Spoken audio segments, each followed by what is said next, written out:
चलिए जी, recording start हो चुकी है। यस। ओके। तो कल हमने पढ़ा था about something about valency. Valency का कंसेप्ट पढ़ा था हमने। इसके बाद वैलेंस इलेक्ट्रॉन पढ़े थे। हमने कहा था वैलेंसी क्या होती है। हमने बोला था कि नील्स बोर मॉडल में जो के एल एम और एन शेल्स हमने पढ़े थे मोस्टली, उनमें 2n² के हिसाब से हम रख सकते हैं इलेक्ट्रॉन्स। ठीक है ना। तो हर एक एनर्जी, हर एक लेवल का, हर एक एनर्जी का क्या कहते हैं, हर एक लेवल का मैक्सिमम इलेक्ट्रॉन्स होंगे कि वो पहले अपने इलेक्ट्रॉन्स भरेगा, उसके बाद नेक्स्ट उसमें जाएगा। जैसे कि अगर ये इलेक्ट्रॉन है, ये सॉरी न्यूक्लियस है और ये उसके शेल्स हैं, तो ये न्यूक्लियस है, न्यूट्रॉन्स प्लस प्रोटॉन्स यहाँ पे पड़े हैं। यहाँ पे जब अब इलेक्ट्रॉन्स रखेगा वो, तो इलेक्ट्रॉन्स रखने के लिए पहले 2 भरेगा। अगर उसका एटॉमिक नंबर 1 है तो पहले के शेल भरेगा, ये के शेल है ना, पहले इसको भरेगा, उसके बाद आगे चलेगा। और उसके बाद अगर हम नेक्स्ट शेल में जाते हैं, कि एल एल शेल में जाते हैं, तो इसमें मैक्सिमम 8 इलेक्ट्रॉन्स आ सकते हैं। ठीक है। तो पहले ये भरना शुरू करेगा। तो सपोज किसी एटम है, कोई एटम है, उसका एटॉमिक नंबर है 10, तो 2 और 8 हो जाएगा 10। सपोज किसी का है 11, तो ये पहले 2 भरेगा, फिर 8 भरेगा और लास्ट में 1 भरेगा।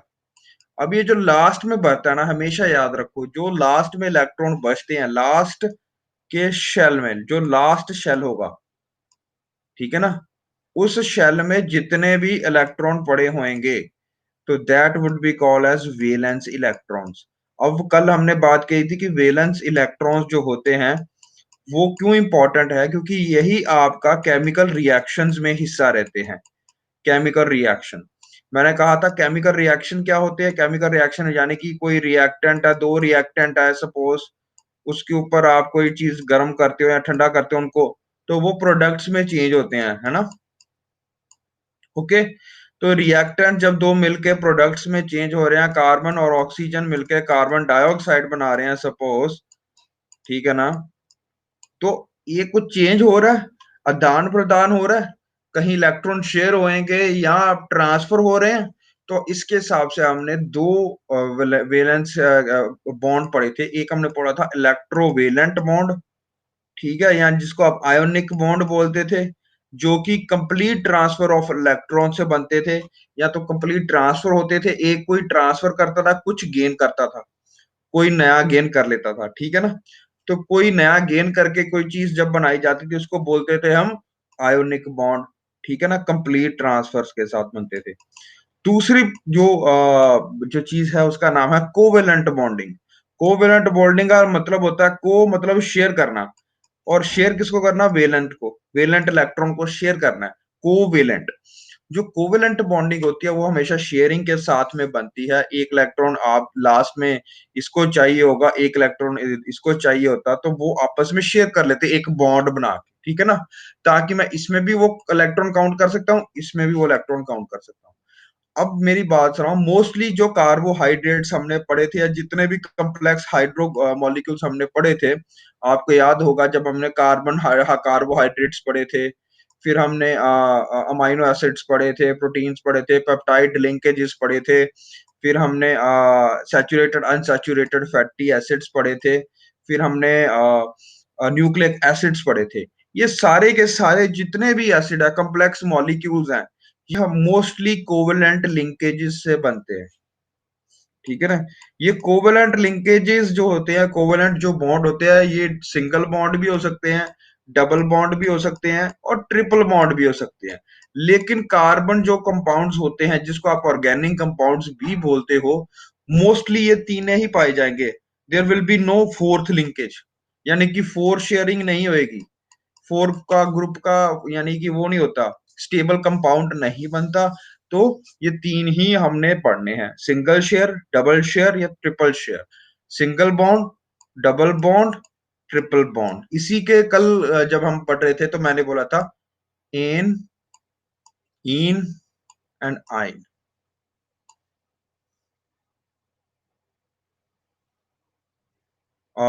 मनप्रीत क्या बात कर रहे हो बेटा। सर आने स्क्रीन शेयर की। मैंने स्क्रीन शेयर कर दिया? नहीं, मैंने स्क्रीन शेयर तो नहीं ना की बेटा। मैंने स्क्रीन शेयर किया? नहीं नहीं, नॉर्मल चल रहा है। मनप्रीत, क्या इशू है बेटा, बताना। ओके, है ना? तो ये आपको समझ लगा, एन, इन और आइन, ये कल हम पढ़ के आए थे। फिर प्रोपीन, प्रोपेन, प्रोपीन, प्रोपाइन, है ना? ये हम कल करके आए थे। सुफिक्स कैसे लगाना है, प्रीफिक्स कैसे लगाना है, ठीक है ना? तो वी डिड ऑल दिस, ठीक है ना?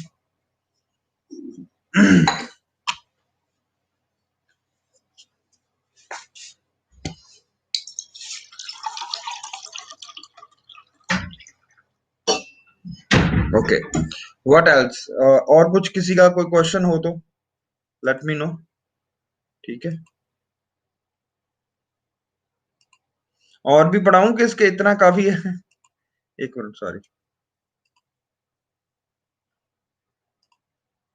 Good morning. और कोई क्वेश्चन हो? बैलेंसी अब समय लग गई, जिस बच्चे ने भी पूछा था। बैलेंसी समय लग गई है, बताइए। अब क्लियर है बैलेंसी?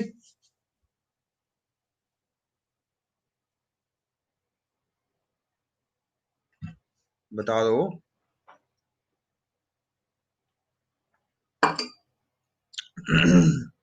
गुड। चलो फिर एक क्वेश्चन कर लो, आपने नहीं पूछना तो मैं ही क्वेश्चन पूछ लेता हूँ। Give me the answer of this question. आ गई है बेटा, आ गई है कल की class. Give me the answer of this question, जिसको मैंने अभी टिक किया है। ये 2014 में क्वेश्चन आया था। ध्यान से इसका आंसर करना।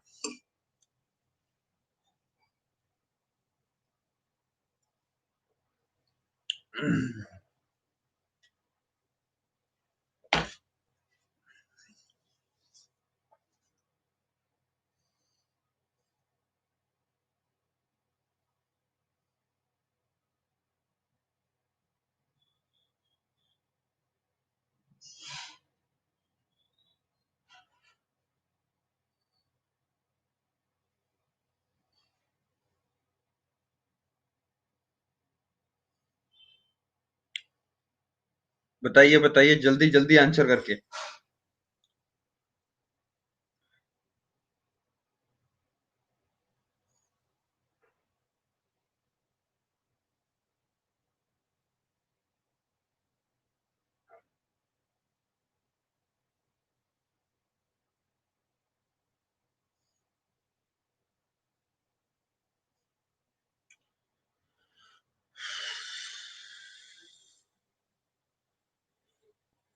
ध्यान से बताइए, ध्यान से।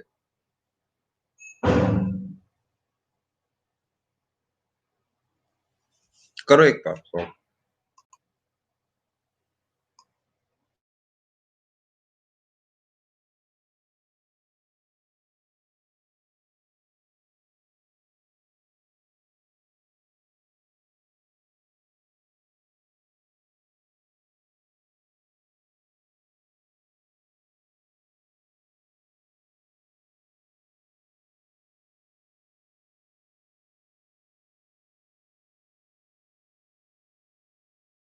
इनका आंसर 4 आ रहा है, वो तो 4 और 1 आ रहा है ना, और 3 आ रहा है। उनको तो हार पड़ने चाहिए कहीं ना कहीं से। अब बता लो कहाँ, किसके हार होने चाहिए?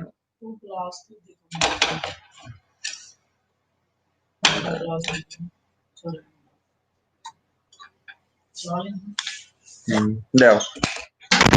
डन। ठीक है, 1 एंड 3 कैसे हो सकता है भैया जी? बताइए क्वेश्चन क्या था अभी। 14 फॉलोइंग इज और are the examples of a chemical change. Chemical change number 1 reversible होती है? बताइए कि इरिवर्सिबल होती है? बताइए जल्दी जल्दी। ठीक है। दूसरा बात, नया प्रोडक्ट फॉर्मेशन किस में होता है? ऐसे क्वेश्चन गलत करोगे ना तो गुस्सा आएगा आएगा। केमिकल चेंज में नए प्रोडक्ट्स बनते हैं, गुड। तो इसमें क्वेश्चन में कितना सिंपल दिया हुआ देखो। सबसे पहले, the most logical option that can be eliminated is, most logical option. Always go through, इसमें कभी भी जंप नहीं करना आंसर देने में। एलिमिनेट करो, तो what we can eliminate is melting of ice, क्योंकि आइस तो सेम ही रह रही है, वाटर ही है, तो सिर्फ उसकी फिजिकल फॉर्म चेंज हो रही है, सॉलिड से लिक्विड हो रहा है, लिक्विड से सॉलिड हो रहा है।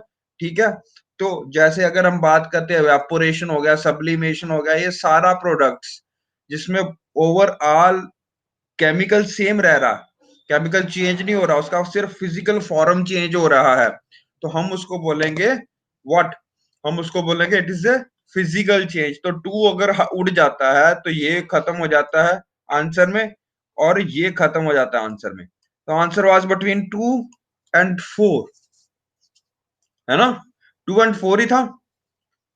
अब आंसर में आपको देखना था भैया जी कि क्या है। ठीक है, crystallisation of sodium chloride, what is crystallisation?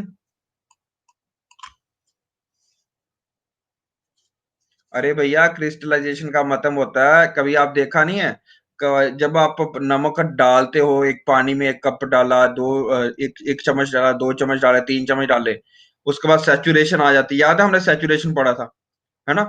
और उसके बाद अगर फिर भी आप मिलाई जाओगे तो वो क्रिस्टलाइज थल्ले नीचे बैठेगा क्रिस्टल के फॉर्म में।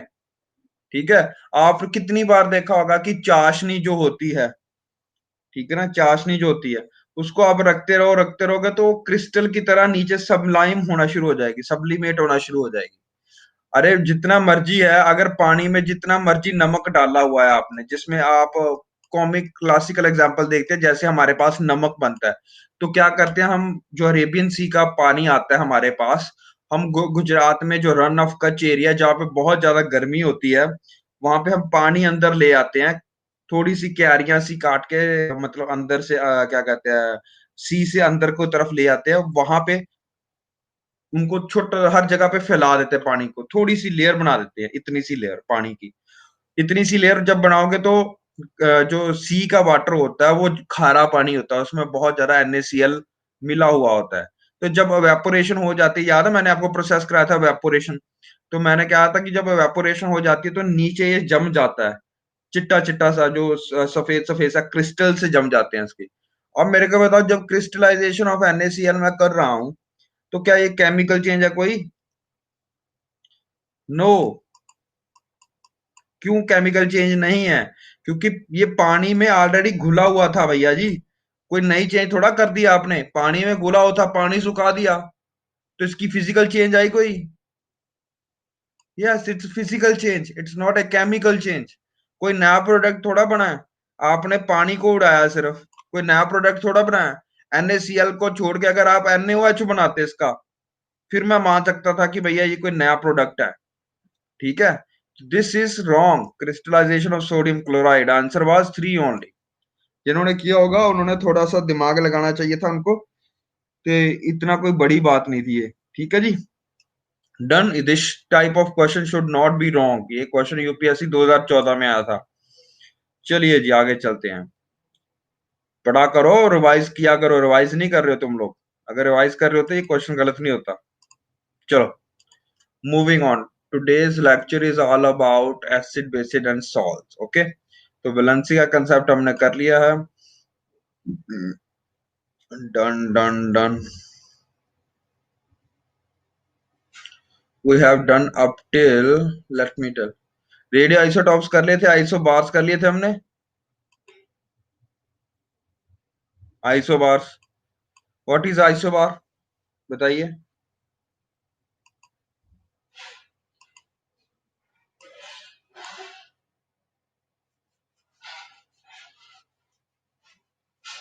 Same atomic mass at different atomic mass numbers, so that means same physical property or chemical property, same physical properties but different chemical properties। Done done done, example याद कर लेना, मैंने कल इतना ही बोला था, आई थिंक यहां तक ही करा था हमने, है ना।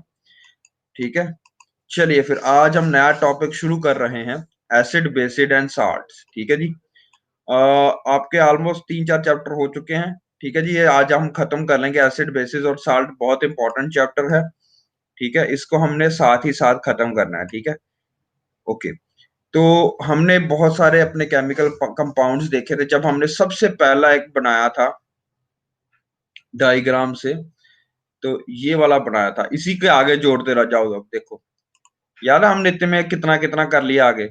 एलिमेंट्स में हमने नॉन मेटल्स, मेटल्स और मेटलॉइड्स पढ़ लिए हैं ये सारे। इसका आगे थोड़ा सा और करेंगे।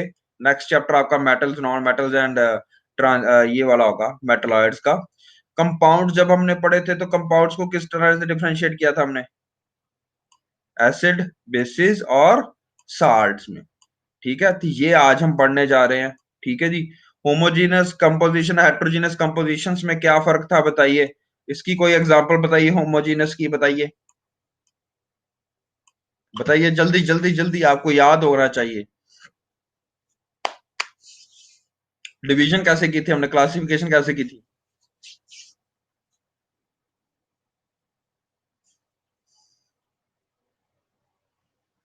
एलॉय एंड सोल्यूशन, बहुत बढ़िया। एलॉय एंड ट्रू सोल्यूशन, ठीक है ना। ओके, इसकी क्लासिफिकेशन कैसे की थी, याद है। Colloids and suspensions. कौन सा ज्यादा सस्पेंशन, ज्यादा बड़ा पार्टिकल्स होते हैं कि कोलॉइड्स में ज्यादा पार्टिकल्स होते हैं, बताइए जल्दी। सस्पेंशंस में कोलॉइड्स के बड़ी पार्टिकल्स नहीं होते हैं। तो ब्राउनियन मोशन आपको देखने को कहाँ मिलेगा, स्कैटरिंग वाला, दोनों में, ठीक है ना। ओके, दोनों में के इसमें, बताइए। ब्लॉक जितना जो करेगा, ठीक है ना। तो ये अगर हम चलते हैं आगे, ये भी हो गया क्लाइड सस्पेंशन। क्लॉइड्स, क्लॉइड्स की एग्जांपल बताना कोई, give me an example of a क्लॉइड।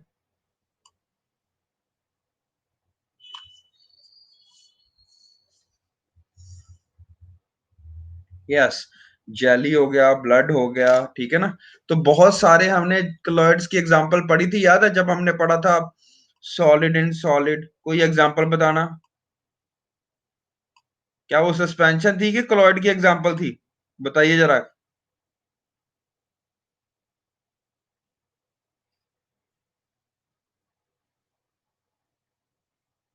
Done. तो बताइए कोई सॉलिड इन सॉलिड की या सॉलिड इन लिक्विड की बताइए। कलर्ड जेल्स की, very good. Solid in solid बोला है मैंने, सॉलिड इन सॉलिड, ध्यान से बताना, सॉलिड इन सॉलिड।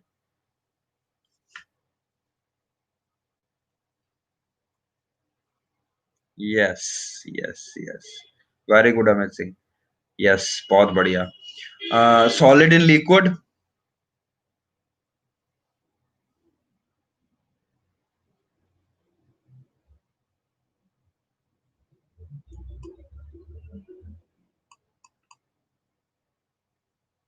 डन। तो ये वाला टेबल है वो ध्यान से याद करो, ये आपने रिवीजन नहीं किया हुआ, इसको रिवाइज करो आराम से बैठ के, ठीक है। Try to remember this thing, okay. चलिए आगे चलते हैं फिर। ये अब कनेक्ट करो इसको, मैं पेपर डाल रहा हूँ इसके ऊपर, ठीक है। चलो, we did all these things, now we should focus our think on acids। तो मैं कंपाउंड, जब भी एसिड्स बोल रहा हूं तो basically we are talking about compounds, ठीक है ना। कंपाउंड्स की फर्दर क्लासिफिकेशन होती है एसिड, बेसिस एंड साल्ट्स में, ठीक है ना। अब जो आपने देखा होगा कि भाई एसिड्स का जनरल कैरेक्टरिस्टिक्स, पहले हम एसिड पढ़ेंगे, फिर बेसिस पढ़ेंगे, फिर साल्ट्स पढ़ेंगे। तो एसिड का जो जनरल कैरेक्टरिस्टिक्स होता है आपको पता होगा, दे आर टेस्ट सॉर, सोर होता है, ठीक है। एक होता है सोर होना, खट्टा जा होना, खट्टा जा, समझ रहे हो। ओके, तो सोर टेस्ट करता है बिकॉज दे कंटेन एसिड्स। जितना भी आपने कर्ड देखा होगा, खट्टा जो दही होता है, दही खट्टा होता है। लेमन जो सिट्रिक एसिड जिसमें होता है वो खट्टा होता है। विनेगर, ठीक है ना। विनेगर को क्या बोलते हैं, इसकी हिंदी क्या है, इसकी मतलब सिरका। सिरका जो होता है, विनेगर बेसिकली एसिटिक एसिड होता है। तो they all are acids because they are sour to taste. इसको अगर आप खटाई, खटास के लिए डालते हो, हमेशा याद रखना, ठीक है ना। तो ये जो सारे होते हैं इनका एसिडिक करैक्टर होता है, ठीक है। एक आपको बताया था कार्ब, डी डीएनए एक होता है ना। तो deoxy ribo nucleic acid, acid भी होता है एसिड, ठीक है ना। तो एसिड का मतलब वही COOH ग्रुप होगा, याद है, हमने पढ़ा था कल कार्बोक्सिलिक एसिड ग्रुप, ठीक है ना। जैसे ethanoic acid, yes yes yes. तो जो डीएनए है वो भी हमारा जो है वो शुगर और कार्बोक्सिलिक एसिड का एक बहुत अच्छा मेल है, आपको बताया था मैंने, ठीक है। तो ये जो होता है डीएनए, ये भी एक एसिड है, इसको भी आप एसिड की तरह क्लासिफाई करते हो, ठीक है। प्रोटीन, प्रोटीन्स के बारे में जब आपको मैंने बताया था कि एक डिफरेंशिएट क्या फीचर क्या होता है प्रोटीन और कार्बोहाइड्रेट्स का, तो प्रोटीन में एक तरफ तो COOH होता है, बीच में रिपीटिंग यूनिट्स होते हैं जिसको मैंने आप बता दिया CH, ठीक है ना, और इस तरफ उसके होता है NH2, याद है हमने पढ़ा था ये अमाइन। तो अमाइन भी होता है और कार्बोक्सिलिक एसिड भी ग्रुप भी होता है। तो ये आपका प्रोटीन का जर्नल स्ट्रक्चर होता है, जितने भी आप अमाइनो एसिड्स पढ़ते हो तो ये इसी इसी को वेरी करके बनते हैं वो, ठीक है ना। तो जो वीनस है उसमें सारे का सारा जो क्लाउड्स होते हैं, यहाँ पे तो वाटर के क्लाउड्स होते हैं ना, वहां पे क्लाउड्स होते हैं सल्फ्यूरिक एसिड के, बहुत, इसको एसिड रेन भी बोला जाता है हमारे यहाँ पे। फर्क इतना है कि वो तेजाब गलाने वाला होता है और हमारा तेजाब अभी इतना गलाता नहीं है, क्योंकि वो बड़ा डाइल्यूट फॉर्म में है, ठीक है ना। हम बात करेंगे इसको आगे जाके। बेकिंग सोडा, जब भी आप देखते हो बेकिंग सोडा खाते हो, मिठा सोडा शायद बोलते हैं हम इसको, वो मीठा सोडा जो होता है वो खट्टा नहीं लगता आपको खाने में, वो आपको इसीलिए कारणवश हम उसको बोलते हैं कि वो एसिड नहीं है, ठीक है। वो बिटर होता है, बिटर की अंग्रेजी क्या होगी, खट्टा और कड़वा, ये कड़वा लगता है आपको करने, you know there is a difference between खट्टा एंड कड़वा, पता है ना। यस। तो ये जो कड़वी चीज होती है ये आपको कड़वा लगता है बेकिंग सोडा, इसी कारणवश। और दूसरी बात, ये जो होगा ना बिटर इन टेस्ट होगा, बिटर जिसको आप बात करते हो, और सोपी फीलिंग होगा, जैसे साबन की तरह चिकना नहीं होता, चीकना, ठीक है ना। तो उसी तरह सोपी फीलिंग टू टच होगा। तो ये हम बात करते हैं, ये बेसिस की बेसिक क्लासिफिकेशन होती है फिजिकली, अगर आपको डिफरेंशिएट करना हो कि which one is acid which one is base. तो सबसे पहली बात, बेस जो एसिड जो होगा वो खट्टा दिखाई देगा आपको, यानी कि खट्टा होएगा वो टेस्ट करने में।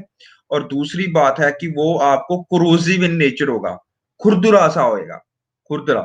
आपने कभी देखा होगा कि जब आप हार्पिक का यूज करते हो, है ना, हार्पिक का बाथरूम्स में, तो कई बार आपके हाथ में लग जाता है वो गलती से, तो थोड़ा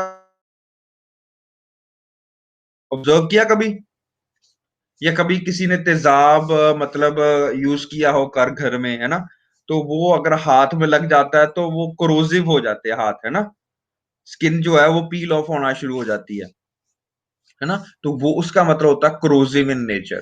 तो जो एसिड्स होते हैं वो बिटर सॉरी सोर इन टेस्ट होते हैं, they they are corrosive in nature, ठीक है। और इसकी एग्जांपल है बहुत सारी आपकी लाइफ में, जो एग्जांपल है हमेशा याद रखना, जो लोअर लेवल के एग्जामिनेशन होते हैं, जैसे CHCl होता है, CGL होता है, ये सारे के सारे एग्जाम आपके पेपर में इसी क्वेश्चन को पूछते हैं कि एसिड, एसिड के बारे में नहीं पूछा जाएगा, question will be about the daily uses of acid in our daily life, ठीक है ना, डेली यूजेस ऑफ एसिड के बारे में पूछा जाएगा।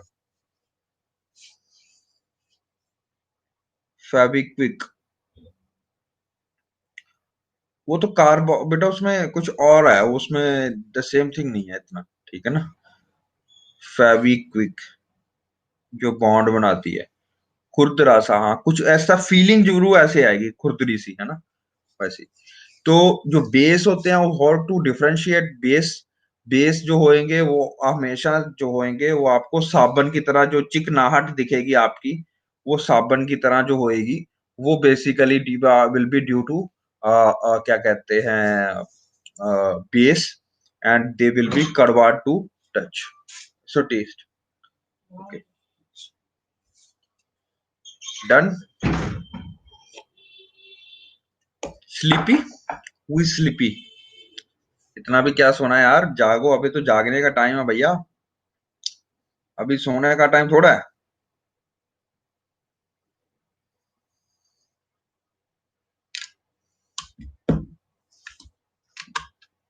Okay, slip, okay, slips in hand. वो नहीं नहीं, वो बेचारा लिखना कुछ और चाह रहा था। ठंड से उसका हाथ ना जम गया होगा एक तरफ ही। चलो, चलो आगे चलते हैं। This is a very important slide और इसको याद रखना है। ये क्वेश्चन ये भी पूछा गया है, देखो ये भी पूछा गया है क्वेश्चन, ये भी पूछा गया है। ये तो कितनी बार पूछा गया है।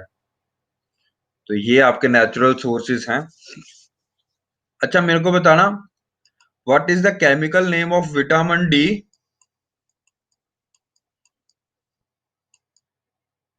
हमने विटामिन करे थे ना, बताइए विटामिन डी का केमिकल नेम क्या है?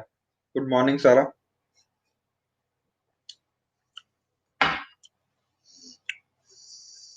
You sure?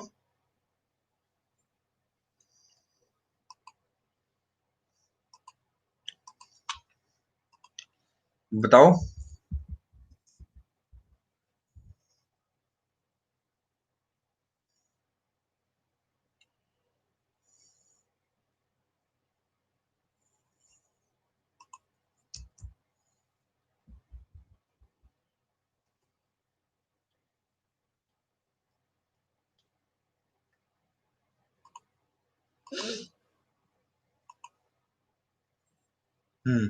यस, तो दैट इज कोले कैल्सीफेरोल। कैल्सीफेरोल, ठीक है ना। एक और होता क्विनॉन। ये किसका होता क्विनॉन? कैल्शियम के मेटाबॉलिज्म में हेल्प करता है बेटा ये, कोले कैल्सीफेरोल। फाइलोक्विनॉन। फाइलोक्विनॉन किसका होता है बताइए जल्दी जल्दी।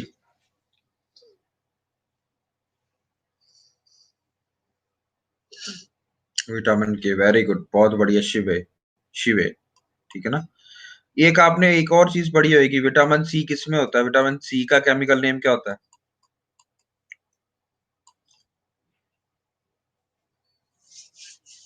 बहुत बढ़िया, स्कॉर्बिक एसिड, ठीक है ना, एसिड है वो भी, है ना, सिट्रिक एसिड का। इसका प्राइम सोर्स क्या होता है? What is the prime source of vitamin C? इस पे आपको विटामिन सी बहुत देखने को मिलता है।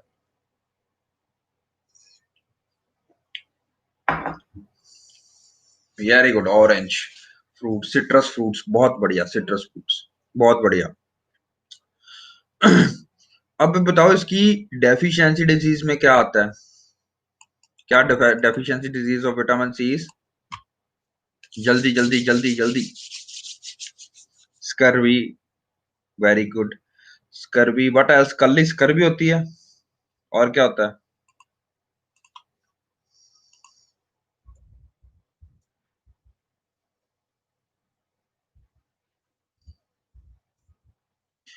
स्कर्वी होती है। रिकेट्स तो नहीं होता कहीं यहाँ पे? रिकेट्स किसके कारण होता है फिर? और होता है ना कभी यार, जैसे विटामिन सी में ना ब्लीडिंग गम्स होते हैं, दांतों में से खून निकलना शुरू हो जाता है दांतों के अंदर से, ठीक है ना। फटीग होना शुरू हो जाता है, रैशेस होने शुरू हो जाते हैं, आपकी बॉडी में ब्रूजेस बड़े पड़ते हैं। याद है कई बार आपको यहाँ पे कहते हैं ना कि नील पै गया, है ना। नील पै जाता है कभी आपके हाथ का, अगर कोई चुंडी पोर लेता है या चुंडी आपको अब हिंदी नहीं आती यार, इतना समझ लो मेरे को। जब चुंडी आपको कोई लगती है, तो मतलब कोई ऐसे करके मरोड़ता है आपको, तो कई बार यहाँ पे निशान पड़ जाता है, आपने देखा होगा, ठीक है ना। तो that is also due to vitamin Cs, ठीक है ना। नोचना, हाँ। तो वो निशान पड़ता है जब, तो वो भी विटामिन सी के कारण, डेफिशिएंसी के कारण ज्यादा पड़ने शुरू हो जाते हैं। एक और याद रखो, ये एंटीऑक्सीडेंट है बेटा। What is the function of antioxidants? Antioxidants मतलब आपका खुद याद रखो, ऑक्सीडेशन प्रोडक्ट्स को यूज करते हैं।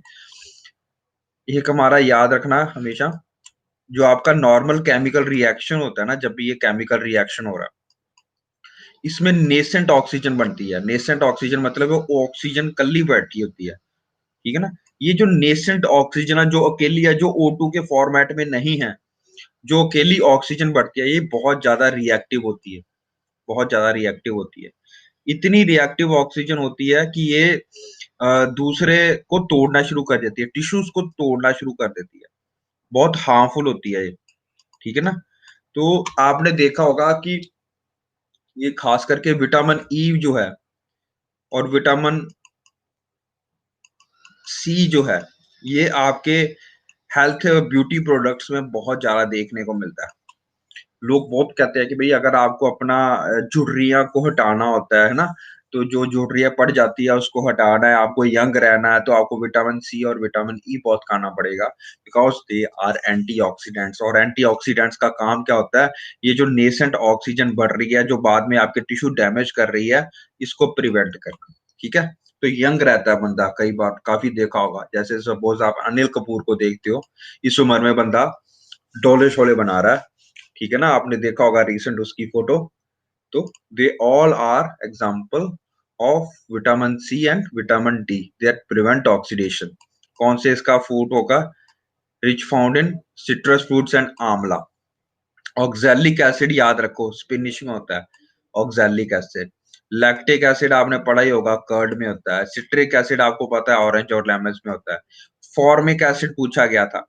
फॉर्मिक एसिड जो होता है याद रखो आंट के स्टिंग में होता है। Ant sting, not bee sting but ant sting. ये जो ककड़ी कीड़ी होती है, रेड कलर की जो कीड़ियां होती हैं, आपने देखा होगा, देखी कभी?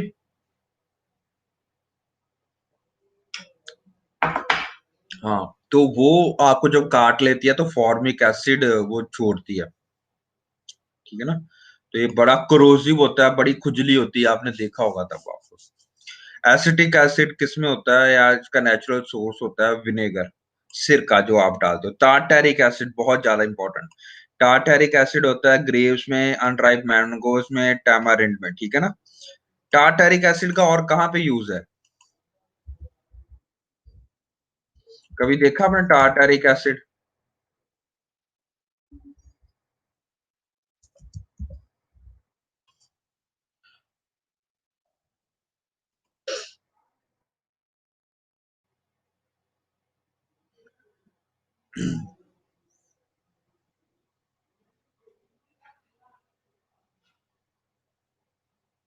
जो टार्टेरिक एसिड है ना, ये आपका क्या कहते हैं,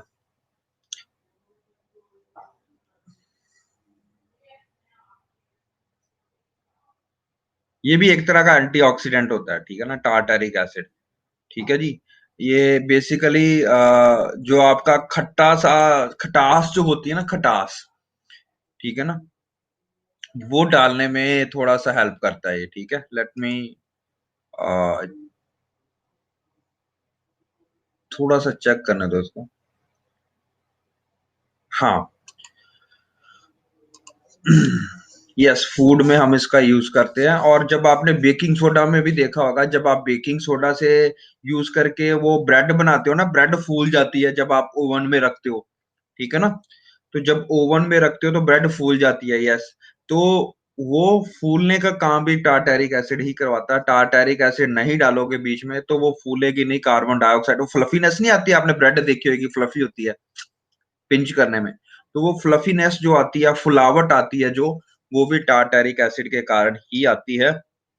आपका सिर्फ जो है मेडिसिनल ऑरल मॉडिफिकेशन होते हैं, वहां पे टार्टेरिक एसिड देता है, स्टेबलाइजर डाला जाता है, बहुत ज्यादा और जगह में डाला जाता है। आपका नेक्स्ट क्वेश्चन क्या है आपके लिए भैया जी? अब के बाद आपने ये जितने भी आपके पास ये है, इनका केमिकल यूज देख लेना एक बार क्या क्या होता है, ठीक है। केमिकल फॉर्मूला नहीं पूछते, but usually they you know इसमें क्या कहते हैं, कई बार कंपाउंड्स आ जाते हैं कि और कहाँ कहाँ पाए जाते हैं, ठीक है जी। तो ये आपको मैंने, टामारिंड का होता है, टामारिंड में टार्टेरिक एसिड होता है। What is tamarind? इसकी हिंदी क्या होती है, किसी को पता टामारिंड की? बताइए। इमली, यस, इमली, इमली, वेरी गुड। तो टामारिंड जो होता है ये टार्टेरिक एसिड रिच होता है, इसलिए खटास डालने के लिए इसकी आप चटनी बनाते हो, ठीक है। टार्टेरिक एसिड एंड स्टिंग्स में भी होता है, ठीक है। टोमेटो में ऑक्सैलिक एसिड होता है, ये बहुत इंपॉर्टेंट है, ये याद रखना होता है। तो कौन सा एसिड होता है ये देख लो, methanoic acid, methanoic acid, citric acid, lactic acid. Citric acid को अगर आपने क्लासिफाई करना हो केमिकल टर्म्स में, तो क्या फॉर्मूला ऐसा है, किसी को पता है सिट्रिक एसिड का?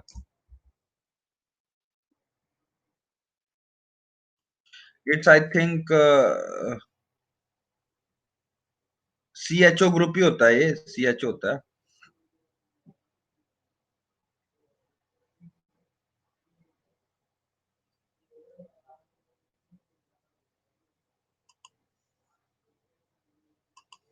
इसका जो होता है ना, कार्बोक्सिलिक एसिड ग्रुप होता है, ठीक है जी। प्रोपेन 1 2 3 ट्राई कार्बोक्सिलिक एसिड, वैसे इसका कॉम्प्लेक्स नेम है। 1 2 3 का मतलब क्या होता है ये हम बाद में करेंगे, ठीक है। मतलब 3 ग्रुप लगे, 3 जगह पे इसका COOH ग्रुप लगा होता है, ठीक है। तो इस प्रकार से इसका नाम 1 2 3 जगह के, उसका मतलब हर तीनों जगह पे इसका कार्बोक्सिलिक एसिड ग्रुप लगा होता है। तो इसका नाम हमने डाला डाला प्रोपेन 1 2 3 कार्बोक्सिलिक एसिड, ठीक है ना। Done done done. प्रोपेन होता है बेसिकली, प्रोपेन प्लस उसके साथ में एच को रिमूव करके COOH डाल दो तीनों में। यानी कि अगर मैं मोटी मोटी बात करूं तो आप इस तरह से इसको देखोगे, 3 कार्बन सिंगल बॉन्ड, ठीक है। उसके बाद तीनों कार्बन के साथ एक एच हटा दो, उसकी ज्यादा COOH डाल दो, COOH डाल दो। डन। तो यस, C6 बन जाएगा। तीन तीन कार्बन ये, 3 कार्बन ये, ठीक है ना। तो C6 बन जाएगा। H8 बन जाएगा, दो इधर, दो इधर, एक इधर, एक दो इधर, ठीक है ना। तो बोल लेना, चेक कर लेना, H8 बन जाएगा। H ये भी तो डालने हैं, ये भी H है, ये भी H है। और ऑक्सीजन कितने हो जाएंगे? 8।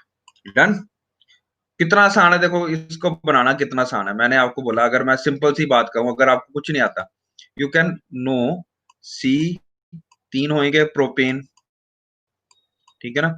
1 2 3 मतलब क्या, किसी भी कार्बन को देख लो, चाहे यहां से कर लो चाहे यहां से कर लो, COH यहाँ पे आएगा, COH यहाँ पे आएगा, COOH यहाँ पे आएगा। अब यहाँ पे एक और दो, यहाँ पे 2 H आने चाहिए, सीधी सी बात है। क्यों? क्योंकि आपको 4 करने हैं, 4 दूनी 8 होता है। तो 2 यहाँ पे शेयर हो गए कार्बन, 2 यहाँ पे कार्बन शेयर हो गए, 2 यहाँ पे कार्बन शेयर हो गए, 2 यहाँ पे कार्बन। क्या कार्बन सेटिस्फाइड है?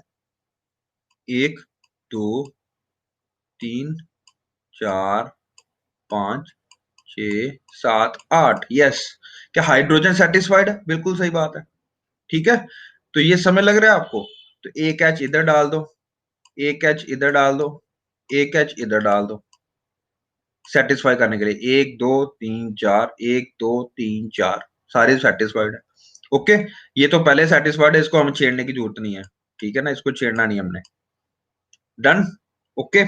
अब बताओ मेरे को टोटल कार्बन कितने हो गए? 1 2 3 4 5 6। तो C6 लिख दूं।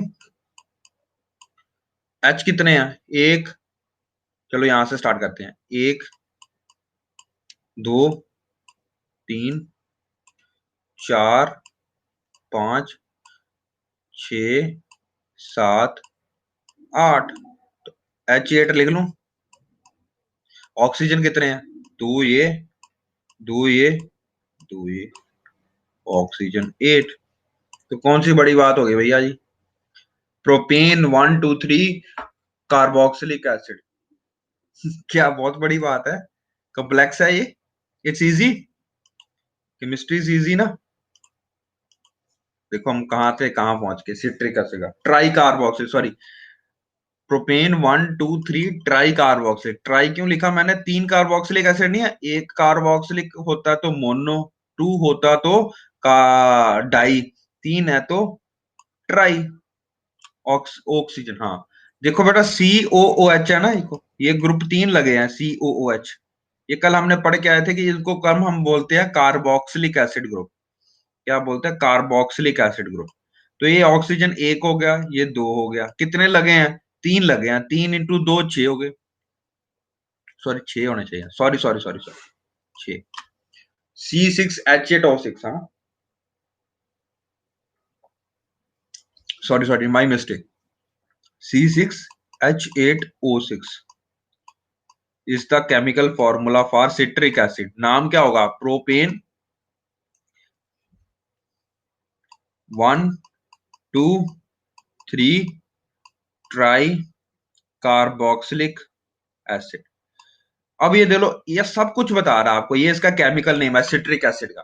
ट्राई कार्बोक्सिलिक मतलब 3 लगेंगे, ट्राई का मतलब 3, कार्बोक्सिलिक का मतलब COOH लगेगा ग्रुप।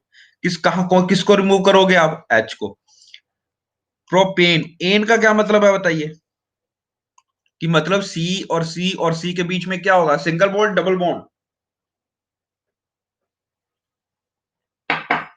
अंडरस्टूड? तो अगर मैंने आपने कल का क्लास लगाई है तो ये आपके लिए करना कोई बड़ी बात नहीं है, समझ रहे हो? एच को रिमूव करना है, COH डाल देना। प्रोपेन है मतलब C सिंगल बॉन्ड है। ईन होता तो डबल बॉन्ड डाल देते। तो ईन होता तो प्रोपेन ऐसे लिखते आप, प्रोप टू ईन। सपोज जब मैंने ये लिख दिया प्रोप टू ईन, इसका क्या मतलब है? दोबारा से बताओ, प्रोप टू ईन। प्रोप मतलब 3 कार्बन, ठीक है। तो दो, हमेशा जब सेकंड कार्बन आपका डबल बॉन्ड होता है तो आप इस तरह अगर यहां से शुरू कर रहे हो तो सेकंड कार्बन ये वाला हो गया, ठीक है ना? तो ये डबल बॉन्ड हो गया। यस। प्रॉप वन इन ये हो गया, ये रहने दो, प्रॉप वन इन, ठीक है ना? Prop one in, prop two in. तो ये समय लग रहा है, prop two in, one two three, tri carboxylic acid. तो ये भी लिख सकते हो, लेकिन ये यहाँ पे एन है, ये समझ रहे हो ना मेरी बात? डबल और ट्रिपल बॉन्ड का भी चक्कर बता दिया। ये जो बीच में लिखा होता है दे शोज योर, अगर 1 2 3 लिखा है तो 1 कार्बन, 2 कार्बन, 3 कार्बन। इस तरह से आप देखते हो कि इस पे भी COH लगना, इस पे भी COH लगना, इस पे भी COH लगना, ठीक है? Okay. It's very easy to understand, chemical naming of compounds is very easy to understand. ये समझ लग गया, ऑर्गेनिक कंपाउंड है ये, ठीक है जी।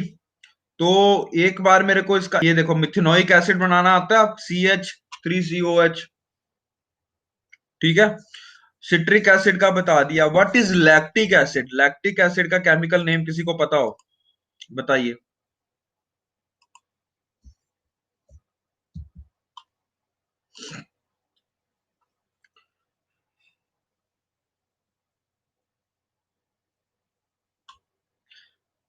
लिख लो। Yes, very good. 2 hydroxy propanoic acid, hydroxy propanoic acid.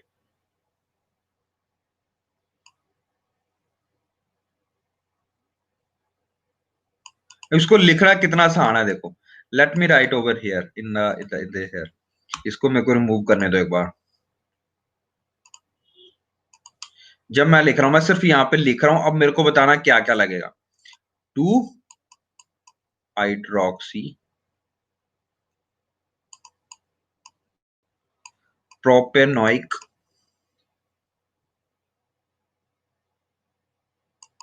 Acid. जब आपने एसिड पढ़ लिया, ठीक है, तो क्या मतलब हो जाएगा? COH। जब आपने हाइड्रोक्सी बना दिया तो क्या आ जाएगा? OH। कल पढ़ के आए थे ना, प्रोपेन बना दिया तो कितने कार्बन आएंगे? 3। AN लगा दिया मतलब सिंगल बॉन्ड होगा। ओइक एसिड का मतलब बता दिया था कल आपको, COH ग्रुप होगा। तो बना लो, कौन सी बड़ी बात है? 1 2 3, ठीक है। 3 कार्बन है, उसमें वो कह रहा है कि सेकंड नंबर पे, सेकंड नंबर का कार्बन ये 2 3, ठीक है। उसमें क्या लगा हुआ है? OH। तो मैं यहाँ पे OH लगा दूं, ठीक है, ओके। इसको बैलेंस करने के लिए एक H यहाँ पे लगा दिया, ठीक है। प्रोपेनोइक एसिड मतलब लास्ट वाला कार्बन जो होगा C, उसके साथ COOH लगा हुआ है। डन। इसको बैलेंस करने के लिए एक H यहाँ पे लगा दो, एक H यहाँ पे लगा दो, ठीक है। इसको बैलेंस करने के लिए एक H यहाँ पे, एक H यहाँ पे, एक H यहाँ पे। कौन सी बड़ी बात है? कोई बड़ी बात, तीर मार लिया मैंने? क्या ये डिफिकल्ट है chemistry? 2 hydroxy propanoic acid, what is it? क्या ना, किसका नेम है ये? लैक्टिक एसिड का। True hydroxy propanoic acid. Everybody understood? ये इजी है। बना लो, कितना बना, 1 2 3 4, 4 कार्बन, हाइड्रोजन कितने हैं, 8 है, लिख दूं 8, मैंने गिने नहीं है। ऑक्सीजन कितने हैं, 3, डाल दो। पेपर में अगर आ गया what is the chemical composition of lactic acid, तो आप बना सकते हो, इट्स इजी। देखो हम साथ साथ में ऑर्गेनिक भी कर रहे हैं, तो जब मैं अब ऑर्गेनिक कराऊंगा, एन इन आई नहीं कराऊंगा दोबारा से, ठीक है, इन ऑन भी नहीं कराऊंगा, सब कुछ हो चुका हुआ भैया मेरे हिसाब से, ठीक है। इसके बाद हमने सिर्फ याद करना है इनकी इंपॉर्टेंट इंपॉर्टेंट क्या है, ठीक है। समय लग रहा है, अभी कुछ पूछना है तो पूछ लो, अगर कुछ नहीं समझ लगा तो मैं दोबारा एक्सप्लेन कर देता हूँ, ओके। बाद में मत बोला सर ऑर्गेनिक केमिस्ट्री तो हुई नहीं, ये सारी चल रही है ऑर्गेनिक केमिस्ट्री, कल भी ऑर्गेनिक केमिस्ट्री चली थी, ठीक है ना, ओके। चलिए, ये समय लग गया, lactic acid, citric acid, methanoic acid, तो ये आपको पता होना चाहिए कि कौन कौन से होते हैं। उसी तरह बहुत सारे आपके पास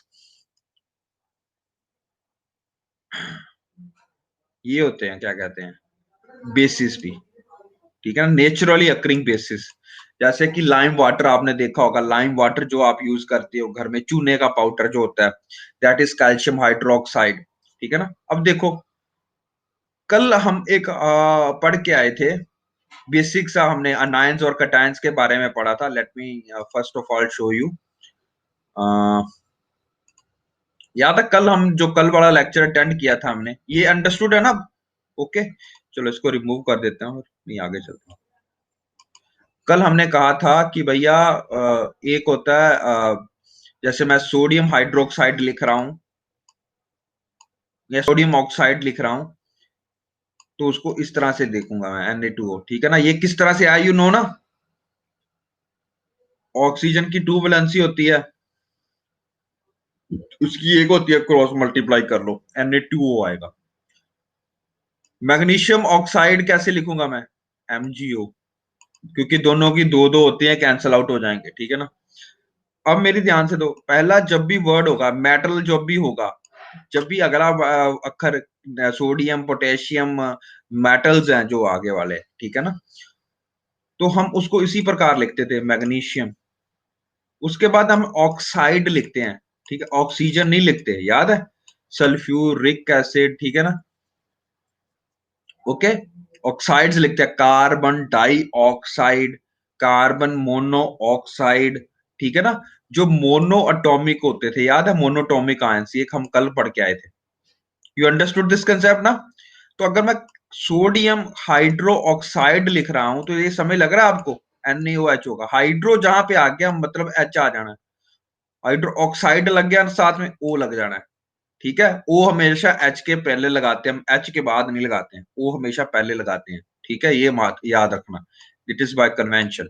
तो NaOH आएगा, सोडियम हाइड्रोक्साइड, डन। ये भी क्या है, नेचुरली अकरिंग बेस होता है, और इसका दूसरा जो कॉमन नेम है उसका नाम है लाइम वाटर, चूने का पाउडर। देखा चूना कभी, कलियों में लगाते थे हम, जब आप घर को कली कराते हो, घर को सफेदा कराते हो, तो उसमें आप चूने का पाउडर मिक्स करते हो, that is basic in nature, okay, lime water. चलिए, उसी प्रकार अमोनियम हाइड्रोक्साइड क्या होगा, NH4OH, विंडो क्लीनर जो आप घर में भी यूज करते होते हो, खास करके जो विंडो को क्लीन करने के लिए आपका लैपटॉप भी क्लीनर का यूज करते हो, उसमें अमोनियम हाइड्रोक्साइड होता है, ठीक है, अमोनियम हाइड्रोक्साइड। तो सोडियम हाइड्रोक्साइड बता दिया, सॉरी वो कैल्शियम हाइड्रोक्साइड होता है, सो सॉरी सो सॉरी, ठंड का असर हो गया लगता है दिमाग में।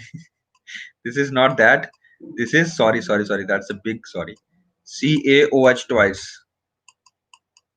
ठीक है ना। लग गया समझ, इसको लाइम वाटर बोलते हैं, चूना इसी को बोलते, तभी मैं बोलूं क्या बुराई जा रहा हूं मैं भी, सॉरी सॉरी।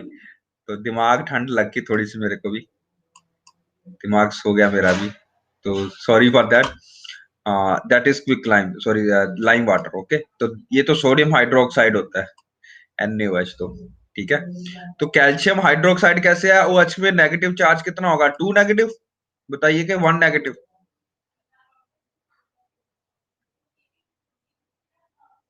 यस। तो कैल्शियम हाइड्रोक्साइड पढ़ रहा हूँ तो कैल्शियम पे 2 होता है, हमेशा याद रखो। कल मैंने बोला था ना पढ़ के आओ, पढ़ के आया करो। तो क्रॉस मल्टीप्लाई करोगे तो CaOH ट्वाइस लिखेंगे ब्रैकेट में डाल के। कभी भी हम CaOH2 नहीं लिखते ऐसे करके। खुद याद रखो ब्रैकेट है, मतलब OH के साथ दो है, समझ रहे हो? O वखरा और H वखरा और H के साथ दो नहीं है। तो जब आपने केमिकली लिखना है तो इस प्रकार लिखना है, ब्रैकेट डाल के बाहर दो। ठीक है, तो that is known as your lime water. ठीक है, लाइम वाटर जो चूना पाउडर होता है, इसी कारण उसका कलर सफेद होता है। सोडियम हाइड्रोक्साइड आप सोप में यूज करते हो ज्यादा। पोटेशियम और sodium salts of sulphonic acid, आपको पता होगा, आगे करेंगे भी हम जाके। सोप्स की जर्नल डेफिनेशन होती है सोडियम और potassium salts of sulphonic acid. ठीक है ना? जो टाटारिक पाल्मेटिक एसिड होता है हम आगे जाके पढ़ेंगे। तो सोप में भी इसका यूज आप करते हो। मिल्क ऑफ मैग्नीशिया का आप जेलोसिल कभी आपने पी हो, या आपने वो क्रेमाफिन प्लस पी हो, ठीक है ना? तो उस अगर वो दवाई पी है आपने तो उसमें लिखा होता है मिल्क ऑफ मैग्नीशिया। वो भी एक तरह का क्या कहते हैं, मैग्नीशियम हाइड्रोक्साइड का नाम होता है, केमिकली जो कॉमन नेम होता है MgOH ट्वाइस। लग गया समझ? क्योंकि Mg की कितनी वैलेंसी होती है? 2। ठीक है, डन डन डन। चलो आगे चलते हैं। फिर ये कॉमन एसिड्स थे, अब हम बेसिकली अच्छी बात करेंगे। ये सारा करना जरूरी था इसीलिए मैंने करवाया बेटा, कई बार पूछ लेते होते हैं। इंडिकेटर, अच्छा अब आपको कैसे पता चलेगा? एक तो आपको मैंने बता दिया कि भैया सो टू टच होंगे, सो टू टेस्ट होंगे, and they will be corrosive to touch, मतलब हाथ जलाने के काम आते हैं आपके एसिड्स। एक तो ये इसका डिस्टिंग्विशिंग फीचर होता है। एक अगर आपको केमिकली बताना है कि ये एसिड है या बेसिस है, तो आपके पास दो पेपर आते हैं, कॉमन होते हैं। लिटमस पेपर आपने देखा होगा, लेट मी शो यू, एक उसकी फोटो भी होगी शायद मेरे पास। नहीं है, अभी अभी नहीं है, ठीक है ना, चलो कोई नहीं। वैसे एक पेपर की लिटमस पेपर आपका केमिस्ट्री में बड़ा यूज होता था। इसी तरह का पेपर होता था, एक ब्लू कलर का होता था, एक थोड़ा सा पिंक कलर का होता था, याद है? हाँ, ठीक है ठीक है। तो जो कॉमन आप बहुत यूज करते हो लिटमस पेपर, सबसे कॉमन यूज करते हो, आपकी केमिस्ट्री के लैब में होगा होगा 10वीं 12वीं में आप देखते होंगे। तो वो कॉमन जो लिटमस पेपर होता था, ब्लू कलर का भी होता था और आई थिंक पिंक कलर का भी होता है। ठीक है, एक तो ये हो गया लिटमस पेपर, ठीक है ना, यस, न्यूट्रल है कि नहीं चेक करने के लिए। तो एक होता है हमारे पास मिथाइल ऑरेंज, और एक होता है फिनोल्फेथेलिन। ठीक है, तो ये फिनोल्फेथेलिन हो गया, या ये हो गया क्या कहते हैं, मिथाइल ऑरेंज हो गया, लिटमस पेपर हो गया, ये सारे के सारे आप यूज करते हो एज ए इंडिकेटर्स कि ये कंपाउंड एसिड है या ये कंपाउंड आपका दूसरा है। ठीक है ना?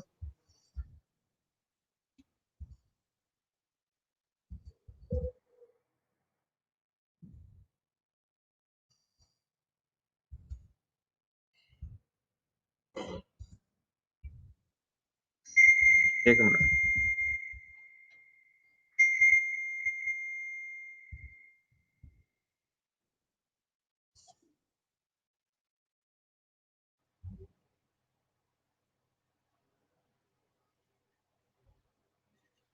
अच्छा, कोई और बताओ बेस की कॉमन एग्जांपल होती है जो आपका सोप सोल्यूशन होता है ना बेटा। Yes, very good. एक लड़की है शायद, लड़का है शायद, सौरभ ने एक ग्रुप में मैसेज शेयर किया है। बेटा आई वुड लाइक टू, ये ग्रुप में भी शेयर करो आप। उसमें उन्होंने ये जो लिटमस पेपर होता है उसके बारे में, उसकी जो स्ट्रिप्स होती हैं आपको केमिकल वो मिल जाएंगी आपको। अच्छा, एक आपने देखा होगा यार, कभी आपकी हल्दी लगी है? आपकी जैसे खाना खाते हो तो हल्दी लग जाती है आपके यहाँ पे, टर्मेरिक, है ना? देखा कभी आपने? हल्दी लग जाती है और फिर आप उसको हल्दी को जब सोप सोल्यूशन में या डिटर्जेंट सोल्यूशन में जब आप उसको साफ करने की कोशिश करते हो तो वो रेडिश ब्राउन हो जाती है। हम्म, वो क्या चक्कर है? वो क्या दर्शाता है बताओ? हाँ,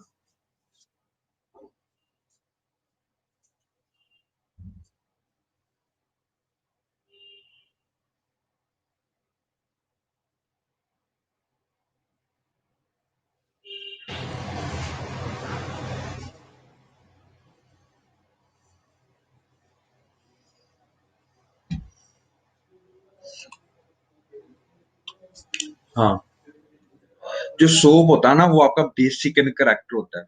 जो डिटर्जेंट होता है वो बेसिक इन करैक्टर होता है। तो कभी आप जब उससे, और जो टर्मेरिक पाउडर होता है आपका वो प्राइमरीली एसिड बेस्ड होता है, ठीक है ना? तो जब आप उसके साथ टच कराते हो तो रेड लिटमस हो जाता है। कभी देखा होगा आपने, है ना?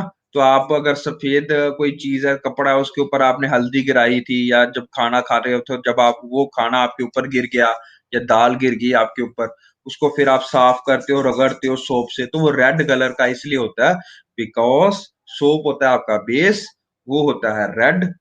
सोप होता है आपका बेस, ट्रांसपेरेंट होता है और चिपचिपा जाता है। याद है कभी आपने देखा होगा, मैंने आपको एक क्लासिफिकेशन कराई थी जब भी बेस की, तब मैंने बताया था ये चिपचिपा सा होगा, ठीक है ना?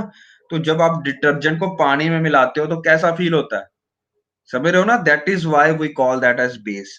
और जब आप उसको यूज करते हो साफ करने के लिए हल्दी को, सोपी वाटर को, है ना, तो वो क्या कर देता है, उसको रेड कर देता है। हमेशा याद रखना इस एग्जांपल से, मेरी it is how I remembered कि भैया जी जब भी रेड होगा लिटमस पेपर या कोई भी ब्लू से रेड होगा तो क्या होगा बताइए? And acid will turn blue litmus to red. That is how I remember, ठीक है, कि कैसे red red is the final product, ठीक है ना? तो जब भी कभी आपने एसिड डाला और उसके ऊपर आपने ब्लू लिटमस पेपर रखोगे, ठीक है ना, ये वाला स्ट्रिप रखोगे, तो दैट विल टर्न रेड, ठीक है? और जब आपको ये पता है कि एसिड है, वो ये क्या दर्शाता है कि वो चीज एसिड होएगी, ठीक है ना, एसिडिक इन करेक्टर होएगी, ठीक है ना? तो अब उसी चीज को आप बेस को चेक करना चाहोगे तो वो red litmus paper two blue कर देगा। समझ रहे हो मेरी बात? तो अगर आप एक लिटमस पेपर लेके जाते हो पिंक कलर का और उसको पानी में भिगोते हो, सोपी वाटर में, जो डिटर्जेंट वाटर है, ठीक है ना, तो उसमें भिगोते हो जो कि एक बेस है, ठीक है ना, बेसिक इन करेक्टर है, तो वो it will turn into blue, ठीक है जी? तो एसिड और बेस, डन, लग गई समझ? This is how I remembered.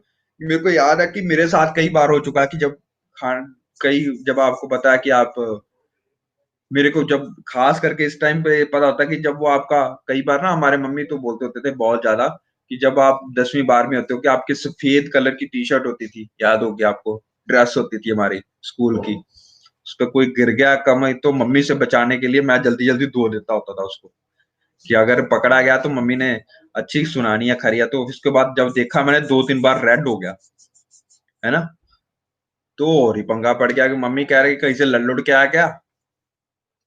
इसलिए मेरे को फिर जब इसके ऊपर रिसर्च की तो that I got to know कि ये चीज ऐसी होती है, ठीक है? चलिए आगे चलते हैं। तो ये एक तरह का लिटमस पेपर होता है। एक और याद चीज करने की बात होती है, ये लिटमस पेपर कहाँ से बनता है हमेशा याद करना, लाइकन से। Where did we understood lichen? Classification पढ़ी है ना हमने, लाइकन कहाँ पाया जाता है? अच्छा, गुड जगजीत को। बट क्लासिफिकेशन में कहाँ आता है लाइकन, किस किंगडम में आता है ये बता दो। भूल भाल गए हो तुम लोग सब कुछ। पेपर मैंने डाल देना है। ये कौन महारथी है मोनेरा वाला? मोनेरा वाला कहाँ से देखा भैया आपने? मोनेरा का? Sure? Let me check. Yes, it's an algae plus fungi, but we are classifying here at as fungi, है ना, फंगल इसको बोलते हैं, ठीक है जी? That's very good, you should know कि ये एल्गी और फंगी का मेल होता है, मैंने आपको बताया था। और ये पायोनियर स्पीसीज होती, मैंने ये भी बताया था। पायोनियर स्पीसीज की मतलब जहां पे कोई नहीं उगता तो वहां पे क्या उगता है, लाइकन उगता है। और ये इंडिकेटर स्पीसीज भी होती है। समझ लग गया इंडिकेटर क्यों बोला जाता है? लाइकन से ही आपका लिटमस पेपर सोल्यूशन बनता है। तो सपोज, ठीक है, एक मिट्टी है जहां पे लिटमस पेपर हो, लाइकन उग रहा है, सॉरी लाइकन उग रहा है। नॉर्मली उस मिट्टी का कलर चेंज कर देगा ये। सपोज वहां पे ये ब्लू को, sorry red red red colour की मिट्टी हो रही है वहां पे ज्यादा ज्यादा एकदम से, तो that will show that has an acidic soil, ठीक है? तो इसी कारणवश इसको क्या बोला जाता है, इंडिकेटर स्पीसीज भी बोला जाता है, याद रखना हमेशा। इंडिकेटर, इंडिकेटर क्यों करा जाता है? क्योंकि ये एसिडिक और बेसिक पोल्यूशन के बारे में बताती है हमें।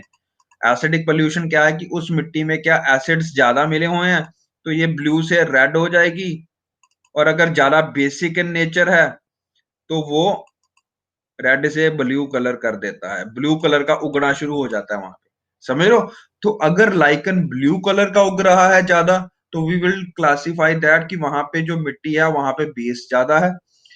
अगर वहां पे एसिडिक मिट्टी है, आपका जो सॉइल है वो एसिडिक इन करेक्टर है, तो वो आपका क्या बनाएगा? रेड कलर का हो जाएगा। डन? You understood concept? चले आगे। तो lichen is a pioneer species, lichen is a symbiotic species. Symbiosis, तीन चीजें पढ़ी हमने, ठीक है ना? लाइकन के बारे में बहुत ज्यादा पूछ रहा हूं क्योंकि ये काफी इंपॉर्टेंट क्वेश्चन है। Lichen, which of the following defines lichen? It is a symbiotic species. इसका क्या मतलब होता है?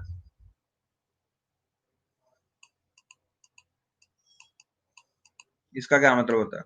बताइए जल्दी जल्दी। यार सिम्बियोसिस करवाया है, ऐसे मत करो। करवाया ना मैंने?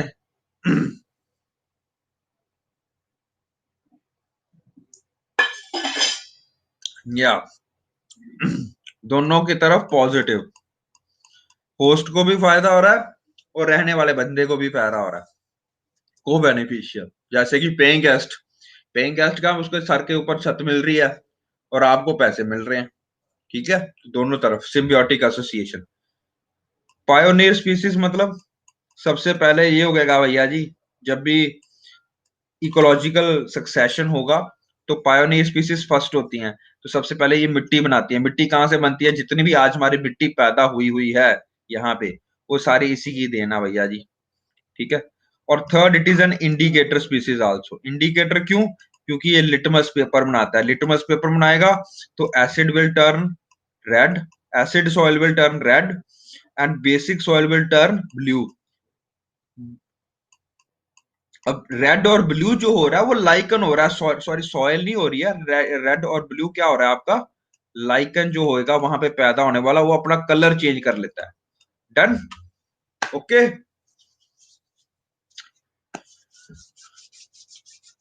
समय लग रहा है बेटा? चले आगे। चलो, दैट्स गुड। तो ये that is something about your solution, litmus paper.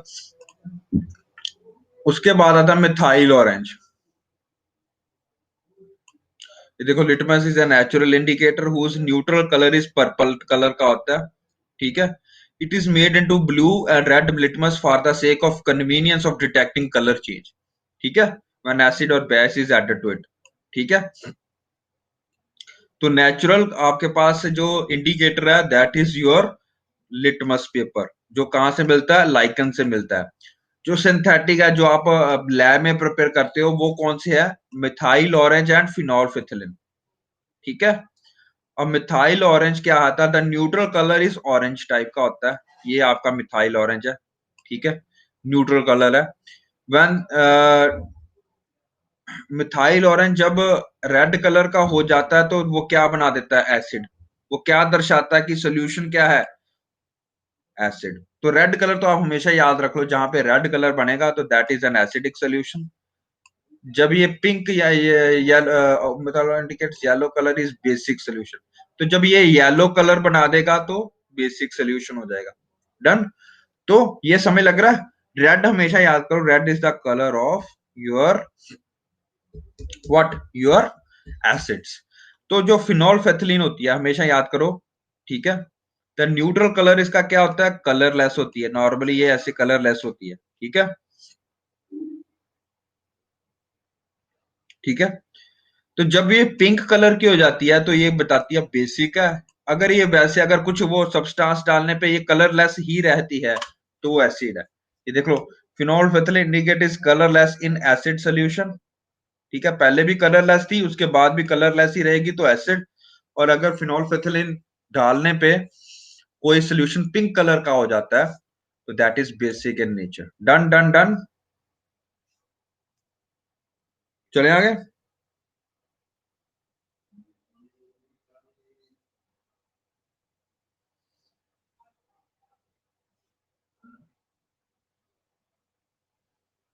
चलिए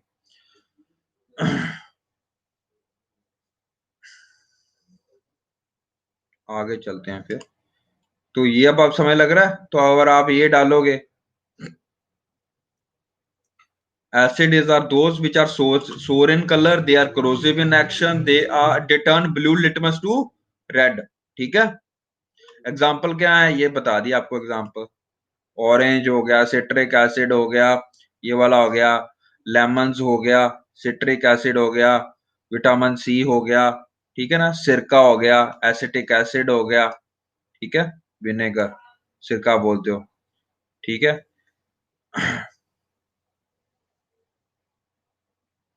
और ये सारे क्या है, फॉर्मिक एसिड हो गया, मिथेनोइक एसिड जिसका नाम है दूसरा, ठीक है ना, एंड स्टिंग में होता है और नेटल लीफ में होता है। ये we have already done this. Moving further, acids are prepared from minerals of the earth and called mineral acids, हमेशा याद रखना, ठीक है ना। Minerals acids are man made acids, so there are three non basical acids होते हैं, HCl, sulphuric acid, nitric acid, ठीक है ना। अच्छा, भी बात क्या कर रहे हैं, क्या कहते हैं, स्ट्रॉन्ग एसिड्स कौन से होते हैं और वीक एसिड्स कौन से होते हैं, ठीक है, ये पहले हम पढ़ लेते हैं। यूनिवर्सल इंडिकेटर, सर बताइए क्या होता है, ये बताओ, फिर बताओ।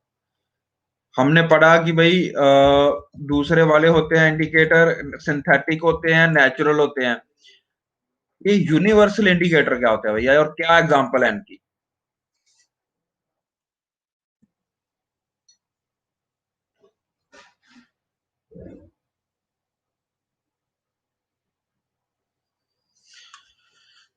देखो अभी हम पीएच सोल्यूशन करने वाले हैं, मैं अभी आपको बताऊंगा। अभी एक ये मेरे पास वो भी पड़ा हुआ है, ठीक है, स्केल भी पड़ा होता है, यूनिवर्सल स्केल, ठीक है, जो होता है।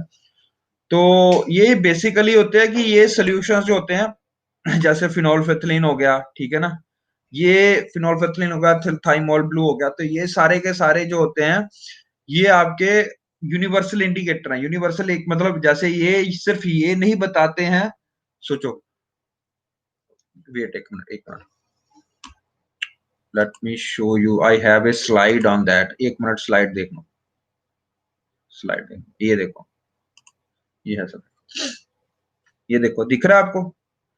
तो जैसे अभी हमने पीएच करनी है, तो इसीलिए मैं अभी हाँ, कोई बात नहीं। तो ये जो आपका देख रहे हो अभी आप, सोल्यूशन होता है, पीएच की बात अभी हमने करनी है। जब ये हो जाएगा ना, तो मैं आपको कराऊंगा यूनिवर्सल इंडिकेटर क्या होता है, क्योंकि ये इंक्रीजिंग बेसिक ऑर्डर होता है, ये इंक्रीजिंग गैस्ट्रिक ऑर्डर होता है, तब मैं बताऊंगा कि ये क्या होता है, ठीक है ना, किस प्रकार से आप डिटेक्ट कर सकते हो कितनी पीएच है उसकी। तो एक बार करते हैं इसको, आगे जाके कराता हूं, तभी मैंने वहां पे करवाया नहीं, आगे जाके करवाना था। चलो, तो ये स्ट्रॉन्ग और वीक एसिड का क्या फंडा है भैया जी। स्ट्रॉन्ग और वीक एसिड का क्या फर्क है ये देख लेते हैं। All acids can be divided, further acids can be divided into two groups, strong acid and weak acid. जो स्ट्रॉन्ग एसिड होते हैं उनकी एग्जांपल है HCl, जो आपके पेट में भी होता है, याद है, डाइजेशन में हेल्प करता है, हम डाइजेस्टिव सिस्टम में करके आए थे। सल्फ्यूरिक एसिड जो घर में आप यूज भी करते हो हर जगह पे, तेजाब जिसको आप बोलते हो, कॉमन नेम है। नाइट्रिक एसिड जो है वो भी आप बहुत ज्यादा यूज करते हो, इसका भी एग्जांपल मैं बताऊंगा, स्ट्रॉन्ग एसिड होता है। वीक एसिड क्या होता है, विनेगर हो गया, आप घर में सिरका नहीं यूज करते हो, फॉर्मिक एसिड हो गया, सिट्रिक एसिड हो गया, टार्टेरिक एसिड हो गया, कार्बोनिक एसिड हो गया। ये सारे के सारे, कार्बोनिक एसिड का फॉर्मूला होता है H2CO3। कहाँ देखा जाता है कार्बोनिक एसिड, बताइए कहाँ पे इसकी यूज देखते हो आप, देखा है इसके अंदर लिखा होता है, कभी कोका कोला पियो, वहां पे लिखा होता है कार्बोनिक एसिड होता है भैया इसमें, H2CO3। ओके, तो ये सारे क्या हैं, एसिटिक एसिड यहाँ पे पाया जाता है। जैम में आपके भी एसिटिक एसिड, या पिकल में आपके एसिटिक एसिड होता है, ठीक है ना। तो एक तरह का प्रिजर्वेटिव होता है एसिडिक सोल्यूशन, ठीक है। चलिए आगे चलते हैं। तो ये सारे वीक एसिड होते हैं, ठीक है। ये स्ट्रॉन्ग और वीक का क्या फंडा है ये देख लेते हैं एक बार। अच्छा, एक मेरे को करने दो यार, मैं बताता हूँ आपको। पहले हमने पढ़ा कि जो एसिड्स होते हैं वो दो प्रकार के होते हैं, ठीक है, स्ट्रॉन्ग और वीक। डन। ओके। एसिड्स की एक क्लासिफिकेशन और भी आती है, जो नेचुरली अकरिंग है, जो सिंथेटिक है। ठीक है, नेचुरली अकरिंग जो होते हैं वो ऑर्गेनिक फॉर्मेशन में होते हैं, ऑर्गेनिक एसिड्स होते हैं। ठीक है, याद रखो, ऑर्गेनिक एसिड्स, यानी कि आपको बनाना नहीं पड़ता सिट्रस वाटर। ठीक है ना, सिट्रस जो होता है खट्टा होता है, एस्कॉर्बिक एसिड जो होता है उसको बनाना नहीं पड़ता, वो नेचर में पाया जाता है। ठीक है, कहाँ पे पाया जाएगा वो? सिट्रस फ्रूट्स में। सिट्रस फ्रूट्स की एग्जांपल क्या है? लेमन, सिट्रिक एसिड जिसको बाद में बोलेंगे अब, सिट्रिक एसिड। ठीक है ना, लेमन। ठीक है, जो आपका संतरे हो गए, ठीक है ना, ऑरेंजेस हो गए, वहां पे पाया जाएगा। तो ये नेचुरली अकरिंग है। ठीक है, नेचुरल है। ऑर्गेनिक का क्या मतलब होता है? CHO। अगर आपको याद और मैं आज ही करवाया है, ये क्या है? टार्टेरिक एसिड के क्या है, इसका नाम क्या है? 2 हाइड्रोक्सी प्रोपेनोइक एसिड। बताइए किसका नेम था ये? आज ही पढ़ा है हमने। जल्दी जल्दी जल्दी। ट्रू हाइड्रोक्सी प्रोपेनोइक एसिड, है ना। सिट्रिक एसिड भी पढ़ा ना अपन ने। Yes, this is lactic acid. वो क्या पढ़ा था सिट्रिक एसिड का? क्या था? प्रोपेन 1 2 3 ट्राइकार्बोक्सिलिक एसिड पढ़ा था ना, ट्राइकार्बोक्सिलिक एसिड। इससे जो पहले वाला पढ़ा था हमने। ठीक है, तो ये जो सिट्रस फ्रूट्स होते हैं जो अभी हम पढ़ के आए हैं, ये सारा कुछ है, ये नेचुरली अकरिंग है। मैंने आपको बताया, सॉरी, ये नेचुरली अकरिंग है। लेमन हो गया, CHO ग्रुप हो गया, है ना। CHO फॉर्मूला पढ़ा था हमने, ये देखो अभी जब हमने बनाया था टोटली क्या बनता है, C4H8O3, है ना। डन। तो ये जो भी पढ़ के आ रहे हैं ये ऑर्गेनिक होंगे, ये इसकी कॉमन फॉर्मेशन ये होगी। ठीक है जी, डन। और इसके कारणवश ये वीक एसिड होंगे। वीक एसिड का अभी यह याद रखते हैं, इतना याद कर लो पहले। डन। सिंथेटिक जो होंगे, ठीक है, वो मिनरल से डिराइव्ड होंगे। सिंथेटिक मतलब हम आर्टिफिशियल होंगे, हम खुद बनाएंगे। ठीक है, उसको मिनरल से बनाते हैं, मिनरल एसिड से, मिनरल साल्ट से वो बनता है। ठीक है ना। ठीक है, और ये दोनों मिलके ये क्या बनाते हैं? ये सिंथेटिक मिनरल्स बनाते हैं, ये स्ट्रॉन्ग एसिड्स होते हैं। ठीक है, okay, done done done. Okay, video नहीं आ रही है? किसको वीडियो नहीं आ रही भैया? चल रहा अच्छे से? सुन रहा बेटा?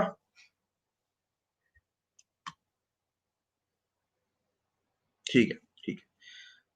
बेटा अपने एंड पे रिफ्रेश करके देख लो। ओके, एक बार। तो ये समय लगा, एसिड सिंथेटिक और नेचुरल होते हैं। जो नेचुरल होंगे वो ऑर्गेनिक ग्रुप होगा। ऑर्गेनिक का मतलब CHO ग्रुप होगा, मतलब C6H8O6 हमने पढ़ा था ना, जैसे, है ना, वो वाला सारा कुछ होगा। सिंथेटिक होगा वो मिनरल होगा, मिनरल से बनेगा, यानी कि SO4 हो गया।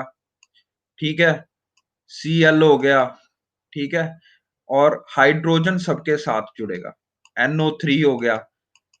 ठीक है, nitric oxide, chlorine, sulphur sulphur pentoxide. ठीक है ना, सल्फेट आयंस जो होते हैं, SO4 नेगेटिव। ठीक है ना। ओके, ये अभी मैंने बताना बेटा ग्रुप। तो जब भी इनको आप H के, और ये सारे के सारे जो मिनरल्स होंगे वो हमेशा H के साथ बनाएंगे। ठीक है, H2SO4, that is sulphuric acid. ठीक है, HCl hydrochloric acid, HNO3 nitric acid, HNO2 nitrous acid. ठीक है, ये सारे जो होंगे हमारे पास जिनके साथ H हाइड्रोनिक एसिड, ठीक है ना, ये वाला सारा, ये सारे होंगे हमारे पास का, जो बेसिकली क्या होंगे, स्ट्रॉन्ग एसिड्स होंगे। डन, ये समझ लगे? एग्जांपल समझ लो पहले, एग्जांपल समझ ली। ठीक है, स्ट्रॉन्ग एसिड्स की एग्जांपल क्या है? सल्फ्यूरिक एसिड, नाइट्रिक एसिड, जो आएगा हाइड्रोक्लोरिक एसिड। ठीक है, ये सारे एग्जांपल्स हैं स्ट्रॉन्ग एसिड्स की। वीक एसिड की हमने सारी पढ़ के आए हैं, citric acid, lactic acid, tartaric acid, carboxylic acid, carbonic acid, sorry. They all are your examples of naturally occurring acids. Okay, are you understanding this concept? अब हम चलते हैं वीक और सॉलिड, वीक और इसमें क्या अंतर है, सॉलिड स्ट्रॉन्ग और वीक में क्या अंतर है। देखो, जब हम स्ट्रॉन्ग की बात करते हैं, इसका क्या मतलब है, जब इसको आप पानी में घोलोगे ना बेटा, ठीक है, when you add water to this, when you add aqueous water to the solution of a strong acid, पहले तो कभी भी आप सीधा पानी नहीं डालते उसमें, ठीक है। सीधा अगर आप पानी डालोगे, स्ट्रॉन्ग एसिड आपके पास तेजाब है, उसके ऊपर पानी डाल के देखना, कभी एकदम से ना बाहर को ना निकलता, देखा होगा आपने, कभी देखा, कभी ट्राई भी मत करना ये, ठीक है ना, कि स्ट्रॉन्ग एसिड आपके पास है तेजाब है, उसके ऊपर से पानी नहीं डालना कभी भी, पानी डाल के उसके ऊपर अभी एसिड डालते हैं, ये बहुत फर्क है। अगर एक ग्लास में एसिड पड़ा है और ऊपर से पानी डालते हो, आपके ऊपर भी पड़ सकता है आंखों में। I have a slide for that. ये देख रहे हो, इस बंदे ने क्या किया कि ये देखो, पानी डाल रहा है एसिड के ऊपर, इतनी जल्दी रिएक्शन करता है, तो इस तरह से वो फट सकता है ऐसे करके, ठीक है। तो बीकर भी फट सकता है और एसिड भी आपके ऊपर डाल सकता है। जब भी डालना है आपने, पानी के गिलास में आप एसिड डालते हो, और वो भी धीरे धीरे, एकदम डालोगे तो आपके ऊपर पड़ेगा, तो धीरे धीरे डालते हैं और चम्मच से स्टर करते हैं, तो इसको डाइल्यूट बोलते हैं। या तो डाइल्यूट और कंसंट्रेटेड सोल्यूशन, क्या समझ रहे हो ना, ठीक है। अब मेरी बात सुनो, जब आप वाटर में डालते हो स्ट्रॉन्ग एसिड को, लाइक H2SO4, तो ये अपनी आयोनिक फॉर्म में चले जाता है वापस, यानी कि H पॉजिटिव आयन में और SO4 नेगेटिव आयन में। इसी प्रकार अगर HCl आप यूज कर रहे हो, तो वो HCl किस में टूट जाएगा, H पॉजिटिव आयन में और Cl नेगेटिव आयन में। डन, चलें आगे। ओके, पर ये होगा कब, जब आप वाटर में डालोगे। तो कभी भी एसिड स्ट्रॉन्ग है या वीक है, वो कैसे पता चलता है, जब आप उसको वाटर में डालते हो और वो H पॉजिटिव आयन छोड़ता है, ठीक है। चलें आगे। इस रिएक्शन को आप इस तरह से देख सकते हो, H2SO4 व्हेन एक्वस सोल्यूशन, जब इसका बनाते हैं, एक्वस जहां पे भी होगा उसका मतलब वाटर के साथ सोल्यूशन बनाते हो आप, ठीक है।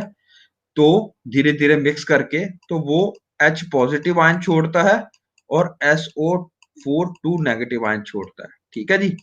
ओके, ये जो H पॉजिटिव आयन होते हैं, माइंड यू, ये उसका एसिडिक करैक्टर शो करते हैं। जितना H पॉजिटिव आयन छोड़ेगा कोई भी एसिड, उतना ज्यादा वो स्ट्रॉन्ग एसिड होगा। अब हम दूसरी बात करते हैं, suppose I do carbonic acid, ये वीक एसिड है, या टार्टारिक एसिड, या सिट्रिक एसिड, जितना भी बड़ा बड़ा कंपाउंड है, ठीक है। जब इसको पानी में घोलते हैं, तो ये पूरा पानी में घुलता नहीं है, इसका एक्वस सोल्यूशन बनाते हैं, तो ये पानी में घुलता नहीं है, ठीक है।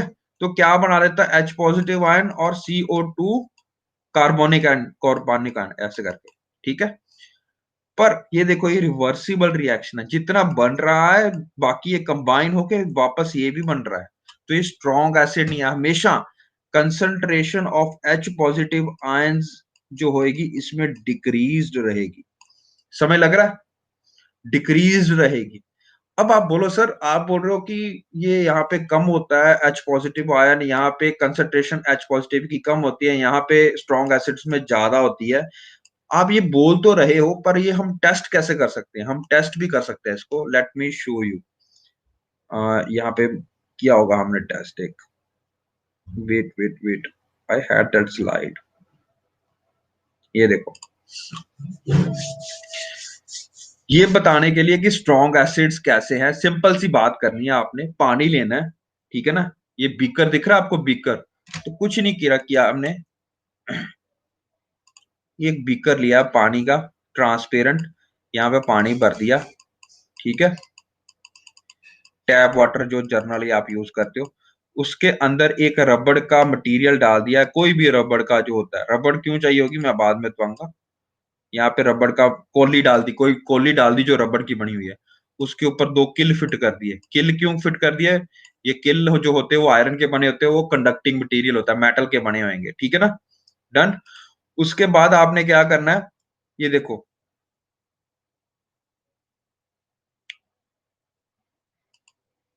सॉरी कहाँ गया, ये देखो ये जो किल बना दिया आपने, ठीक है ना, इनको अब आपने करना है तार के साथ कनेक्ट। ठीक है जी, let me show that in a different colour, black colour की तार। ठीक है, ये बैटरी पड़ी है आपकी। ठीक है, दिस इज बैटरी। ठीक है, जो आपका सेल है उसको साथ में ले लो। ठीक है ना, एक यहाँ पे कनेक्ट कर दिया, एक तार को आपने कनेक्ट करना दूसरा जो सर्किट कंप्लीट करने के लिए एक बल्ब के साथ कनेक्ट कर दिया। This is bulb. ठीक है, दिस इज बल्ब। ठीक है, और फिर ये तार जो यहां से जा रही है ये आपने दूसरी तरफ कनेक्ट कर दी, है ना। ये क्या दर्शाता है, यहां से करंट पास हो रहा है, देखो। ठीक है, करंट जाएगा। ठीक है, यहाँ पे आपने क्या जो पानी डाला था ना, इसमें आपने एस जब पानी जाएगा तब तो ये कंडक्ट करेगा ही करेगा। ठीक है ना, लेट मी शो यू, ये पानी डाला हुआ है और इसके बाद आपने एसिड डाल दिया इसके अंदर। ठीक है ना, जब आपने एसिड डाल दिया, वाटर तो कंडक्ट करता है इलेक्ट्रिसिटी, आपको यू ऑलरेडी नो दैट। जब आपने ये डाला, देखो यहां से कनेक्ट किया और यहाँ पे बैटरी लगी हुई है दोनों के पास में। ठीक है ना, सेल लगा हुआ है, सेल के साथ भी कर सकते हो ये आप एक्सपेरिमेंट। ठीक है ना, अब देखो नॉर्मली तो अगर यहाँ पे क्या होना चाहिए था, ये देखो ध्यान से यहाँ पे। ठीक है, यहाँ से इलेक्ट्रिसिटी कंडक्ट हो रही है, यहाँ पे जा रही है, यहाँ पे आगे वाटर सोल्यूशन है, देखो यहाँ पे आगे नहीं जा सकती क्योंकि ये दोनों अटैच नहीं। रबड़ क्या होती है, रबड़ इज ए गुड कंडक्टर और बैड कंडक्टर ऑफ इलेक्ट्रिसिटी, बताइए। बैड कंडक्टर, तो इसीलिए इसको रबड़ का बनाया गया था। रबड़ के ऊपर आपने किल ठोके हैं, दो किल, और किल जो मेटल है वो गुड कंडक्टर है कि बैड कंडक्टर है, गुड कंडक्टर है। तो यहां तक तो आ गई एनर्जी, पर ये दोनों कनेक्टेड थोड़ा नीचे से, यहां से एनर्जी यहाँ पे, यहाँ इलेक्ट्रॉन कैसे ट्रांसफर हो रहे हैं, ये आपको सोचने वाली बात है। तो वो इलेक्ट्रॉन ट्रांसफर हो रहे हैं जितना H पॉजिटिव आयन निकलेंगे। ठीक है, तो अगर आपने ये सोल्यूशन है वो स्ट्रॉन्ग एसिड का बनाया, यानी कि सल्फ्यूरिक एसिड का बनाया हुआ है, तो वो जो है H पॉजिटिव आयन वहां पे जाएंगे और H पॉजिटिव आयन जितने होंगे उतना ज्यादा ये इलेक्ट्रॉन कंडक्ट करेंगे, उतना ज्यादा ये इलेक्ट्रॉन कंडक्ट करेंगे इस तरफ को। फिर यहां से ज्यादा ये सर्किट कंप्लीट होगा और ये बल्ब जलेगा। बल्ब क्यों जग रहा है, क्योंकि ये ट्रांसफर शो कर रहा है कि इलेक्ट्रिसिटी यहां से, इलेक्ट्रॉन्स यहां से यहां ट्रांसफर हो रही हैं। ठीक है, ये समझ लग गई, गुड। जितने H पॉजिटिव आयन आपका कंपाउंड छोड़ेगा, जितना भी स्ट्रॉन्ग एसिड होगा वो ज्यादा H पॉजिटिव आयन शो करेगा। जितना ज्यादा वो H पॉजिटिव आयन शो हो करेगा, डिसअपेयर करेगा, उसको आप इस तरह प्रकार टेस्ट कर सकते हो कि भैया उतनी ज्यादा ग्लो करेगा। ठीक है, अब दूसरा सिनारियो लेते हैं। यहाँ पे मैंने अब स्ट्रॉन्ग एसिड की जगह वीक एसिड डाल दिया, लाइक एसिटिक एसिड या एक citric acid, like tartaric acid, जितना भी हमने देखे सारे के एसिड, वीक एसिड डाल दिया। वो किस प्रकार से शो करेगा लाइट, ये फर्क आ गया, देख लो। ये देखो, ये कौन सा है, वीक एसिड, यानी कि एसिटिक एसिड डाल दिया जैसे आपने। एच पॉजिटिव कम शो करता है, कम शो करेगा तो कम कंडक्ट करेगा, कम कंडक्ट करेगा तो ये जो इसका ग्लो होगा वो 0 वाट वाट के बल्ब जैसा हो जाएगा। समझ रहे हो, कम इलेक्ट्रिसिटी कंडक्ट करेगा। डन,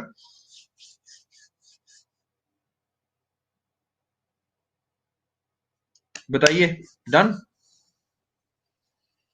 समय लगा बेटा, गुड।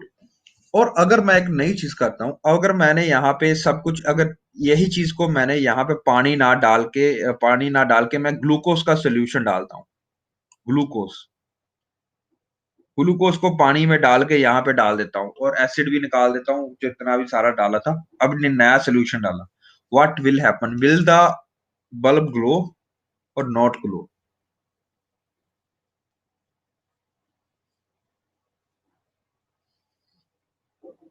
बताइए जल्दी।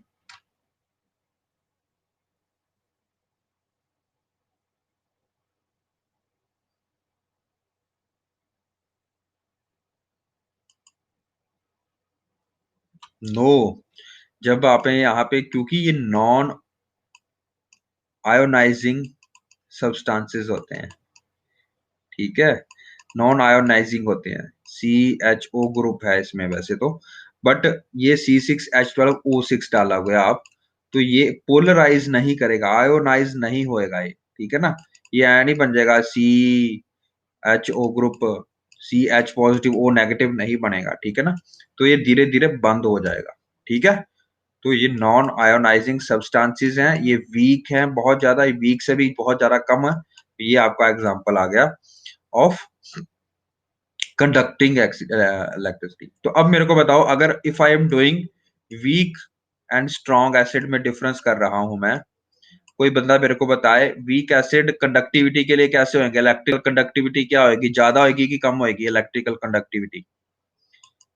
कंडक्टिविटी मतलब ये ज्यादा होगी कम होगी, वेरी गुड, कम होगी, दे विल बी कम, ठीक है। इसमें क्या होगी, ज्यादा होगी। हाइड्रोजन आयंस किस में ज्यादा निकलेंगे, इसमें या इसमें, वीक में हाइड्रोजन आयंस ज्यादा निकलेंगे कम, कम।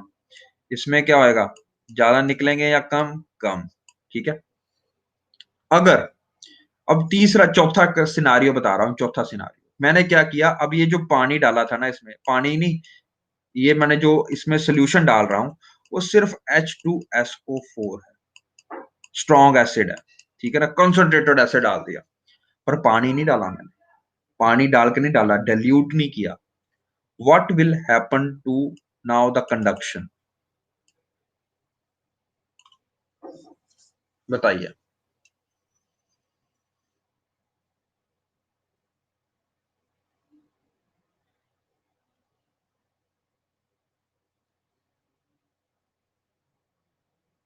No, it will not conduct electricity at all. नहीं होगी, क्यों नहीं होगी, क्योंकि भैया जी मैंने आपको बताया H पॉजिटिव आयन तब बनते हैं हमेशा जब आप वाटर में घोलते हो उसको, ठीक है। जब आप वाटर ही नहीं डालोगे तो H पॉजिटिव आयन नहीं बनेंगे, जब H पॉजिटिव आयन नहीं बनेंगे तो that will not conduct electricity. Done, सीधी सी बात। ये इंपॉर्टेंट कंसेप्ट ये करें हमने आज, ये सारे के सारे, ठीक है। तो ये बहुत इंपॉर्टेंट है, अगर आप याद रखना चाहते हो तो ये आपको आगे भी बहुत ज्यादा हेल्प करेंगे, ठीक है जी। तो चलो आज हम इसके बाद यहाँ तक ही करना था, ये इंपॉर्टेंट बात है, खत्म नहीं कर रहा हूँ, अभी करवा रहा हूँ, ये इंपॉर्टेंट है, ये बात कर लिया। तो कंसंट्रेटेड और डाइल्यूट सल्फ्यूरिक एसिड या कोई भी स्ट्रॉन्ग एसिड में आपको पता लग गया क्या होगा, ठीक है। Dilution of concentrated acid should be always be done by adding concentrated acid to water gradually without with stirring and not by adding water to the concentrated acid। ये हमने कर लिया था, ठीक है, क्योंकि वो एक्सप्लोजन कर सकता है। क्योंकि एक और चीज यहाँ पे रखना मैं भूल गया हूँ, जब भी आप वाटर ऐड करते हो इसमें, whenever you add water to H2SO4 या HCl, तो ये कन्वर्ट हो जाता है इसमें, ठीक है ना। It's an exothermic reaction, strong acid वाला एक्सोथर्मिक रिएक्शन, यानी कि हीट बाहर को निकलेगी। कितनी बार आपने देखा होगा जब आप तेजाब में पानी डालते हो, कोशिश करना, कभी बहुत ज्यादा कंसंट्रेट होता है, वही धीरे धीरे डालने की कोशिश करना, आप हाथ लगा के देखोगे ना तो गर्मी निकल रही होगी वहां पे, कभी ऑब्जर्व किया आपने, है ना। तो वो जो गर्मी निकल रही, बाहर निकल रही है, देखो क्या हो रहा है, H2SO4 जो है ये रिएक्टेंट है, ये जब पानी में मिलेगा तो H पॉजिटिव और SO4 नेगेटिव बना रहा है, ठीक है। तो इसके साथ में कला ये नहीं निकलता, गर्मी भी निकलती है, ठीक है, ओके, डन। तो इसको गर्म करने की जरूरत तो नहीं ना पड़ती आपको H2SO4 के साथ, इसके सीधा पानी डालोगे तो, यस, हाँ, हॉट, गर्मी निकलती है। एक्सो का मतलब होता है बाहर, थर्मिक का मतलब होता है गर्मी, जब गर्मी बाहर निकलती है तो हम उसको बोलते हैं एक्सोथर्मिक रिएक्शन। जब आपको गर्मी प्रदान करनी पड़ती है तो आप बोलोगे दैट इज एंडोथर्मिक रिएक्शन, ठीक है। एंडोथर्मिक, एक्सोथर्मिक, एंडो मतलब गर्मी लेके बनेगा, गर्मी कौन लेगा, अब रिएक्टेंट्स गर्मी लेंगे। जब प्रोडक्ट की साइड पे गर्मी निकल रही है, आग निकल रही है, थर्मल टेम्परेचर इंक्रीज हो रहा है, we will call that as exothermic reaction. तो ये हाईली एक्सोथर्मिक रिएक्शन होता है, बहुत ज्यादा गर्मी निकलती है, तो इसीलिए इसको आप ज्यादा हल्के में मतलब कंटेनर में नहीं रख सकते हो, वो गला देगा उसको, इतनी गर्मी निकलती है। तो इसको स्पेशल कंटेनर्स में स्टोर करके रखा जाता है H2SO4 को, नहीं तो वो जला देगा, ठीक है जी। तो ये हमारा इंपॉर्टेंट कंसेप्ट था। आगे चलते हैं, और क्या रह गया, ये भी हो गया। अब थोड़ी सी रिएक्शंस करते हैं। मैं आप बोलोगे सर आप रिएक्शंस क्यों करवा रहे हो, इतना करवा दिया अब आपको। So to test blue to red conducts electricity. Electrolytes, electrolytes क्या होते हैं, जब ये आयोनिक फॉर्म में चले गए तो इलेक्ट्रोलाइट्स बन गए। ठीक है, इलेक्ट्रिसिटी पास करते हो ना जब, तो ये सेपरेट हो जाते हैं, H पॉजिटिव SO4 नेगेटिव, तो इलेक्ट्रोलाइट्स। ठीक है, चौथा रिएक्शन क्या, अब रिएक्शन क्यों पढ़ेंगे ये मैं आपको बताऊंगा हमेशा। आपको कैसे पता चलेगा कि ये एसिड है या ये वो है, तो जब भी एसिड को आप मेटल के साथ रिएक्ट कराओगे ना, तो वो साल्ट बनाएगा और हाइड्रोजन गैस रिलीज करेगा, हाइड्रोजन गैस। तो हाइड्रोजन के साथ लगाते हो तो ये बनाता है, ठीक है ना, साल्ट प्लस हाइड्रोजन गैस, सबके साथ है। Most of the acid reacts with metal to form salts and evolve hydrogen gas.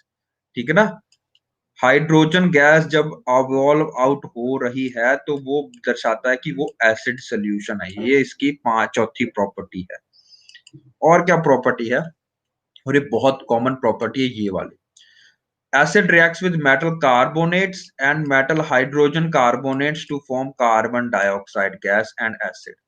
Salt, salt बनाता है, कार्बन डाइऑक्साइड वाटर और वाटर बनता है। यानी कि जैसे एन मेटल मतलब कोई भी हो सकता है, sodium potassium magnesium, carbonates CO3 2 negative. ठीक है ना, तो ये पता क्यों बन रहा है Na2CO3 नेगेटिव, समझ लग रहा है ना क्यों बन रहा है। Na1 पॉजिटिव होगा, CO3 2 नेगेटिव होगा, क्रॉस मल्टीप्लाई कर दो। ठीक है, Na2CO3, हाइड्रोजन कार्बोनेट कल ही करवाया था, 1 नेगेटिव होता है। ये लग रहा है ना समझ बेटा, हेलो। अब ये Na है, ये Cl के पास चला जाएगा, कार्बोनेट यहाँ पे बना के ये बना देगा, और यहाँ से ऑक्सीजन जो बचा वो हाइड्रोजन के साथ मिलके वाटर बना देगा, सीधी सी बात। ठीक है, याद करने की क्या बात, ये जो इसका फायदा क्या, आप बोलो सर ये क्यों करवा रहे हो, देखो बेटा, this is the principle behind use of fire extinguishers. ठीक है ना, फायर एक्सटिंग्विशर्स जो आप यूज करते हो, रेड कलर के देखे होंगे आपने, देखे कि नहीं। फायर एक्सटिंग्विशर क्या करने में हेल्प करते हैं, फायर को एक्सटिंग्विश करने में हेल्प करते हैं, तभी उसको फायर एक्सटिंग्विशर बोला जाता है। उसमें क्या रिएक्शन हो रहा होता है, उसमें यही रिएक्शन हो रहा होता है, क्योंकि carbon dioxide is a gas that puts actually out the fire. इसको ये आपकी फायर को खत्म करने में हेल्प करती है। क्यों करती है हेल्प करने में, फायर के लिए आपके पास एक चीज जरूरी चाहिए, एक एयर। जब एयर की सप्लाई आप रोक दोगे ना, तो जितनी मर्जी बड़ी फायर होगी ना बेटा, वो नीचे खत्म हो जाएगी, बिल्कुल ही खत्म हो जाएगी, वो चल ही नहीं सकती है जब तक एयर है। एयर क्या है, ऑक्सीजन। ऑक्सीजन की सप्लाई बंद कर दोगे जब आप फायर को, तो वो आपका काला काला धुआं निकलना शुरू हो जाता है, याद है। जब आग बल रही होती है ना पूरी तेजी से, आपको देखो, ठीक है ना, तो वो काला धुआं कभी नहीं छोड़ती। जितना काला धुआं बन रहा है, इसका मतलब है उसको उतनी ऑक्सीजन कम मिल रही है। जितनी ऑक्सीजन कम मिल रही है, उसको अगर आपको सप्लाई कट कर दोगे और कम कर दोगे, तो जो आग है वो बुझ जाएगी। ठीक है, उसको बुझाने के लिए आपके पास एक गैस आती है जो नॉन रिएक्टिव होती है, कार्बन डाइऑक्साइड।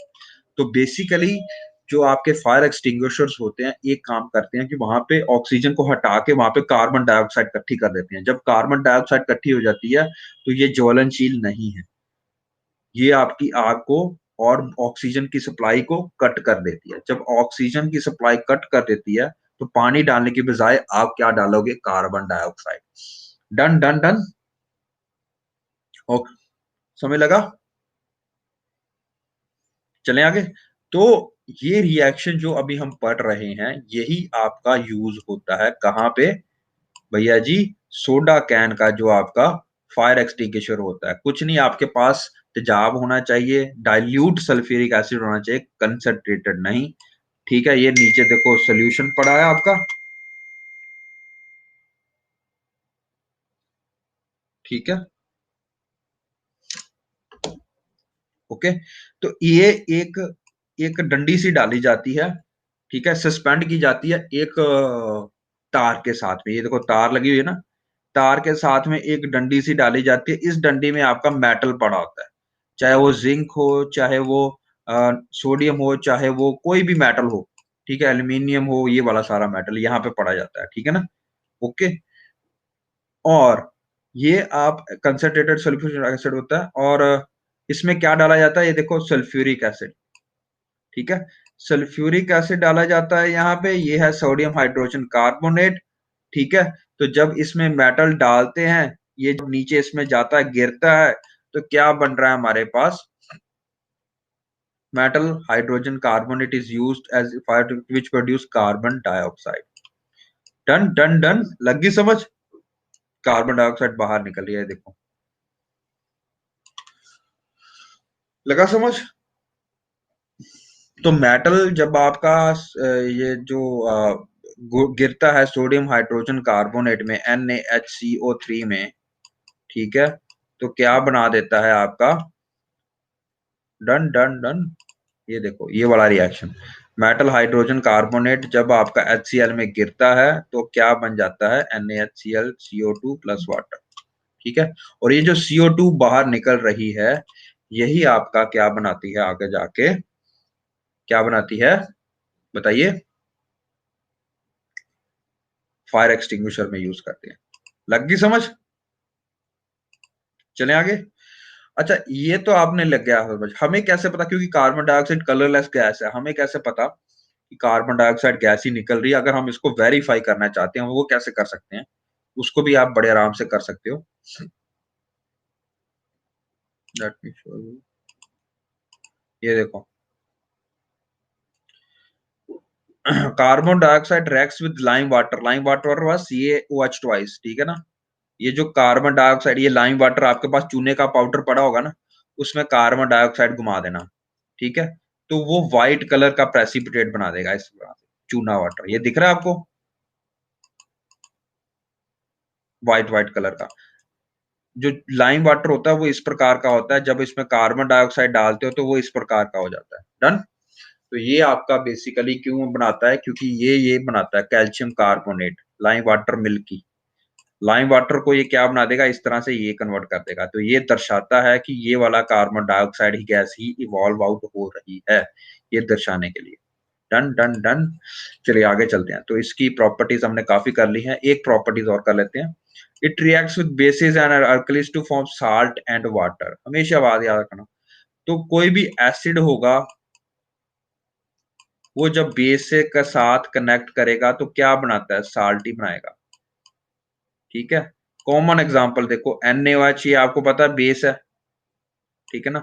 जब वो HCl के साथ मिलेगा तो Na इकट्ठा हो जाएगा और Cl इकट्ठा हो जाएगा, इधर से ये दोनों इकट्ठा हो जाएंगे, H ये वाला इकट्ठा हो जाएगा, OH ये वाला इकट्ठा हो जाएगा, H2O बना देगा।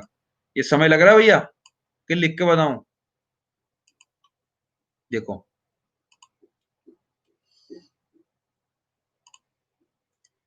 जब NaOH इकट्ठा होगा प्लस इसको साथ आप मिलाओगे HCl, ठीक है। लेकिन जब तक ये पानी नहीं डालोगे ना यहाँ पे, एक्वा सोल्यूशन नहीं होगा, ये एक्शन नहीं होता, ठीक है। अब देखो, जब पानी डाल दिया आपने, तो पानी डालोगे तो Na कहाँ पे कन्वर्ट हो जाएगा? Na positive OH negative ions के साथ में, ठीक है। HCl किस में कन्वर्ट हो जाएगा? H पॉजिटिव Cl नेगेटिव के आयन के साथ में, ठीक है। तो जब ये होगा, अब ये क्या होगा? वाटर की जब भी हमें होता है ना, H पॉजिटिव OH नेगेटिव की टेंडेंसी होती है कि ये जब भी पोलराइज होता है वो H पॉजिटिव के साथ जाता है। जब ये इसके साथ जाके शादी होगी इसकी, तो ये बेचारा कल्ला रह गया, ये कहता हम मैं इसके साथ शादी कर लेता हूँ, तो वो बना देगा NaCl, that is a salt plus water. समझ लग रहा है आपको? ओके, ठीक है। इसका केमिकली यूज क्या? आप बोलो सर ये क्यों करवा रहे हो? भैया जी, ये हम इसलिए करवा रहे हैं क्योंकि आपने सबने इनो को खाया होगा। जब आप ब्याह शादियों में जाते हो तो आप अवा तवा खाते हो, और बहुत ही अवा तवा खाते हो, क्योंकि आपको हर एक, सर्दियों में तो और ज्यादा भूख लगती है, और फिर आप जाते हो ब्याह शादियों में, 34-35 स्टॉल में खाना खाते हो, इतना सा आपका आपके हाथ में जो आता है बेसिकली दैट इज योर ठीक है ना, स्टमक, और उसको बैग से गैसी गुब्बारा बना देते हो, इतना खा लेते हो तो इतना बड़ा फूल के हो जाता है, पेट कहाँ से कहाँ पहुँच जाता है आपका, है ना?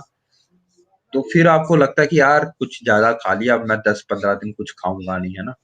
ये सोच होती है और अगले दिन वो सोच चेंज चेंज हो जाती है, किसी और की शादी आ जाती है ना? तो फिर आप इतना जब खा लेते हो तो अब वो है तो बेचारा एक तरह का बैग ही, अब आप उसमें तुन्नी जाओगे, 4 चीज़ें डाली जाओगे तो बाहर तो निकलनी है भैया, ठीक है? बहुत कोशिश करता है पर आप कहाँ मानते हो? रोटी भी खा के जानी होती है फिर, है ना? तो रोटी के लिए अलग से थोड़ा कोई बैग है, तो वो भी उसी में जानी है। तो वो जब इतना भर देते ऊपर तक वो बेचारा खुल जाता है। जब वो खुल जाता है तो एचसीएल के साथ में खाना आपके अंदर बाहर आने की कोशिश करता है। तब वो अंदर बाहर आने की कोशिश करता है तो वो एचसीएल की प्रोटेक्शन आपकी स्टमक में दी गई है और इसोफेगस फूड पाइप में थोड़ा दी गई है। तो इसके लिए आपको जलन होती है। जब जलन होती है तो लगता है कि भैया कि क्यों खा लिया मैंने, है ना, ज़्यादा खाना। फिर आप जाते हो केमिस्ट की दुकान के पास और इनो लेके आते हो। इनो अब आप सीधा खाओगे तो कोई असर नहीं होगा। इनो को आपको डालना पड़ता है वाटर के साथ में। जब वो बुलबुले अंदर जाते हैं तब आपको शांति मिलती है 2 दिन बाद। इनो असर 6 मिनट 6 सेकंड में, है ना? मशहूरी सुनी होगी और डकार आ जाता है। आहा! मज़ा आ गया। ठीक है ना? समय लग रहा है? तो वो क्या होता है, ये होता है या ये होता है? एचसीएल को आपके पेट में होता है भैया जी, ठीक है?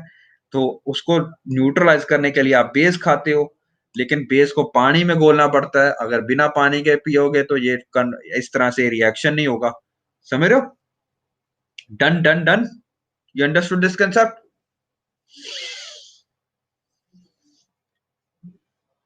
यस, चलो कहानी भी सुना दी आपको, थोड़े जाग भी गए होगे, जो लोग रजाइयों में बैठे हैं, ठीक है?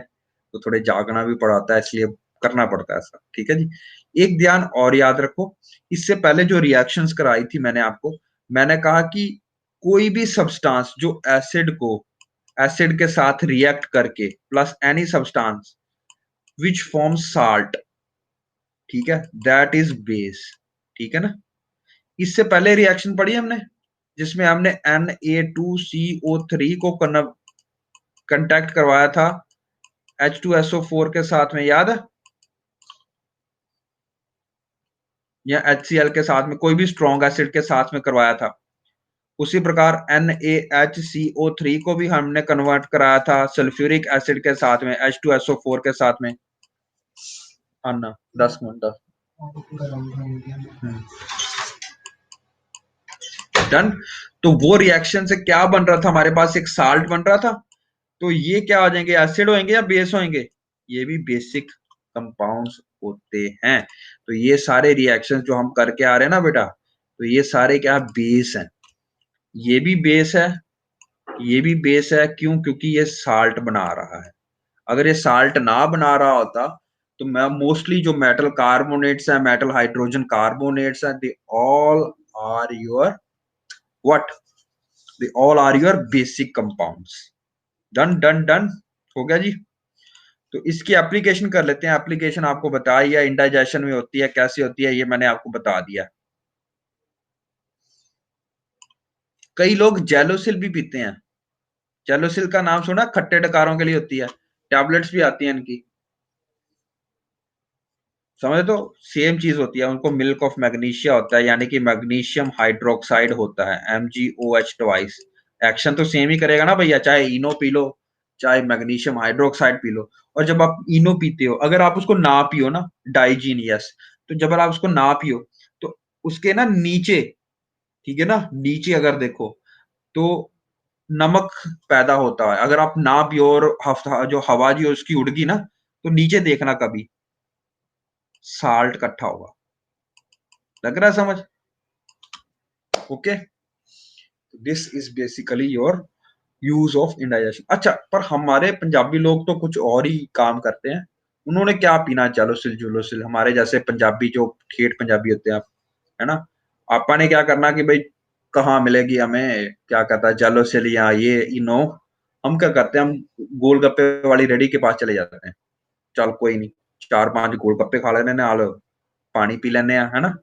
पानी पूरी जो खाते हैं वो बहुत है, नेचुरल डाइजेस्टिव है ना? ये हमारे अपने तौर तरीके हैं पानी पूरी, है ना? दिस इज़ अवर लड़कियों का तो ये खास स्टाइल होता है भैया। मैं कितने शादियों में चला गया हूँ, तो ये तो भई आने नहीं देती बारी। पता नहीं क्या है लड़कियों का पानी पूरी के साथ क्या रिलेशन है ना? गोलगप्पों वालों के साथ। रेहड़ी इन्होंने मली होती है। एक ये, एक टिक्की, एक वो चाट, यहाँ पे तो ये प्रजातियाँ पाई जाती हैं यहाँ पे, और कोई प्रजाति नहीं पाई जाती। लड़कों वाली प्रजाति आती नहीं। वो बेचारे उसी का मुँह देख रहे होते हैं पनीर का, कभी पनीर आएगा, पनीर आएगा। एक मैं शादी में गया, तो बहुत तगड़ी शादी थी। मतलब है तो वेज ही शादी थी, क्या बताएँ अब। तो वेज शादी होती है तो पहले ही मुँह आधा हो जाता है और शगन भी आधा हो जाता है। फिर उसके बाद जब आप ये सब कर लेते हो, तो फिर वहाँ पे चाँपे मिलती है तो और डिसअपॉइंटमेंट होती है। यस, चलो, कभी-कभी भावनाएँ व्यक्त हो जाती हैं, प्लीज़ बियर विद अस, ठीक है ना? चलिए, एंट स्टिंग क्या होता है? जो मैंने आपको बताया था ये फॉर्मिक एसिड बनाते हैं, तो अगर आपको ककड़ी-कीड़ी ने काट लिया, बस भी करो हँसी जा रहे हो, ये एक्सपीरियंस है बेटा बोलता है, ठीक है ना? चलिए, तो फॉर्मिक एसिड जो होता है जब हाँ, हाँ, फॉर्मिक एसिड जो होता है, जब वो आपको काटेगा तो उसके ऊपर आप क्या डालोगे? ऑफ कोर्स जो एसिड है तो उसके ऊपर आप क्या डालोगे? बेस डालोगे तो न्यूट्रलाइज़ हो जाएगा। तो आपके पास घर में अगर बेकिंग सोडा पड़ा हुआ है या सोडियम बाइकार्बोनेट या कैलामाइन सॉल्यूशन होता है वो पड़ा हुआ है, तो वो अगर आप डाल देते हो तो उसका जो रेड एंट्स ने जो काटा होता है, तो वो जो आपको खुरक हो रही होती है, जो अनईज़ीनेस सी हो रही होती है या बहुत ज़्यादा आपको इचीनेस हो रही होती है, उसको ये ट्रीट कर देता है। दैट इज़ एंट स्टिंग, ठीक है ना? यहाँ पे भी आप यूज़ कर सकते हो। और कहाँ पे यूज़ कर सकते हो इसका? सॉइल ट्रीटमेंट में। ये जिप्सम पे क्वेश्चन आया था एक बार 2015-16 में, तो उसमें बोला गया था कि सॉइल ट्रीटमेंट पे करने में भी आप यूज़ करते हो। तो नॉर्मली पीएच रेंज जो होती है, इतनी होनी चाहिए आपके प्लांट के ग्रोथ के लिए, ठीक है? तो जो टू एसिडिक या टू बेसिक प्लांट के लिए अच्छा नहीं है। तो केमिकल फर्टिलाइज़र्स जो आप डालते हो एनपीके, यूरिया डालते हो, वो आपकी सॉइल को एसिडिक बना देते हैं, ठीक है? एसिडिक सॉल्यूशन को कन्वर्ट करने के लिए एसिड सॉइल को कन्वर्ट करने के लिए क्या डालते हो उसके ऊपर? क्विकलाइम या स्लेक्ट लाइम या लाइम वाटर डालते हो, कैल्शियम हाइड्रोक्साइड वही। ये क्या है? बेस। या क्विकलाइम डालते हो, कैल्शियम ऑक्साइड डालते हो। सारे के सारे मेटल ऑक्साइड्स या मेटल हाइड्रोजन ऑक्साइड्स या मेटल हाइड्रोजन कार्बोनेट्स, ये सारे के सारे क्या हैं? आपके बेस हैं। ये बेसिक सॉल्यूशन जब आप एसिड के डालोगे तो वो न्यूट्रल कर देगा, ठीक है ना? Done, done, done. चलिए आगे चलते हैं। तो they are corrosive in nature, ये मैंने आपको बताया था, ये जला देते हैं, एसिड जो होते हैं जला देते हैं। ये सारा कुछ हम करके आए हैं काम कहने के बाद, ठीक है? Done, done, done. What else, what else? और ये भी बता दिया एच पॉजिटिव आयन छोड़ते हैं, क्लोरीन आयन छोड़ते हैं, ये सब कुछ हो गया। बेस भी इसी प्रकार से हमने करना है, ये मोस्टली डन ही है, ठीक है ना? ये मैंने आपको करा के देख लिया, ये साला एक्सपेरिमेंट कराया था जो, ठीक है ना? ये भी हो गया है। What else, what else, what else? Strong acid और वीक एसिड का कांसेप्ट भी बना दिया। एब्सेंस ऑफ वाटर में कभी भी एसिड जो है वो एसिडिक कर बिहेवियर नहीं शो करेगा, ये भी बता दिया आपको, ठीक है? ये वाला एक्सपेरिमेंट भी करके बता दिया, अब इसकी यूसेज भी बता दिया, ठीक है? कहाँ-कहाँ पे पाया जाएगा ये बता दिया। फर्टिलाइज़र्स में इसका पाया जाता है, प्लास्टिक को बनाने में इसका यूज़ होता है, सिंथेटिक फाइबर्स में इसका यूज़ होता है, आपका डिटर्जेंट बनाने में यूज़ होता है, कार की बैटरीज़ में यूज़ होता है। This is all the things that is used by mineral acids का यूज़ करते हैं, जहाँ पे एसिड्स को प्रोड्यूस करके आप क्या-क्या चीज़ें बनाते हो, वो यहाँ पे हम यूज़ करते हैं। Done, done, done.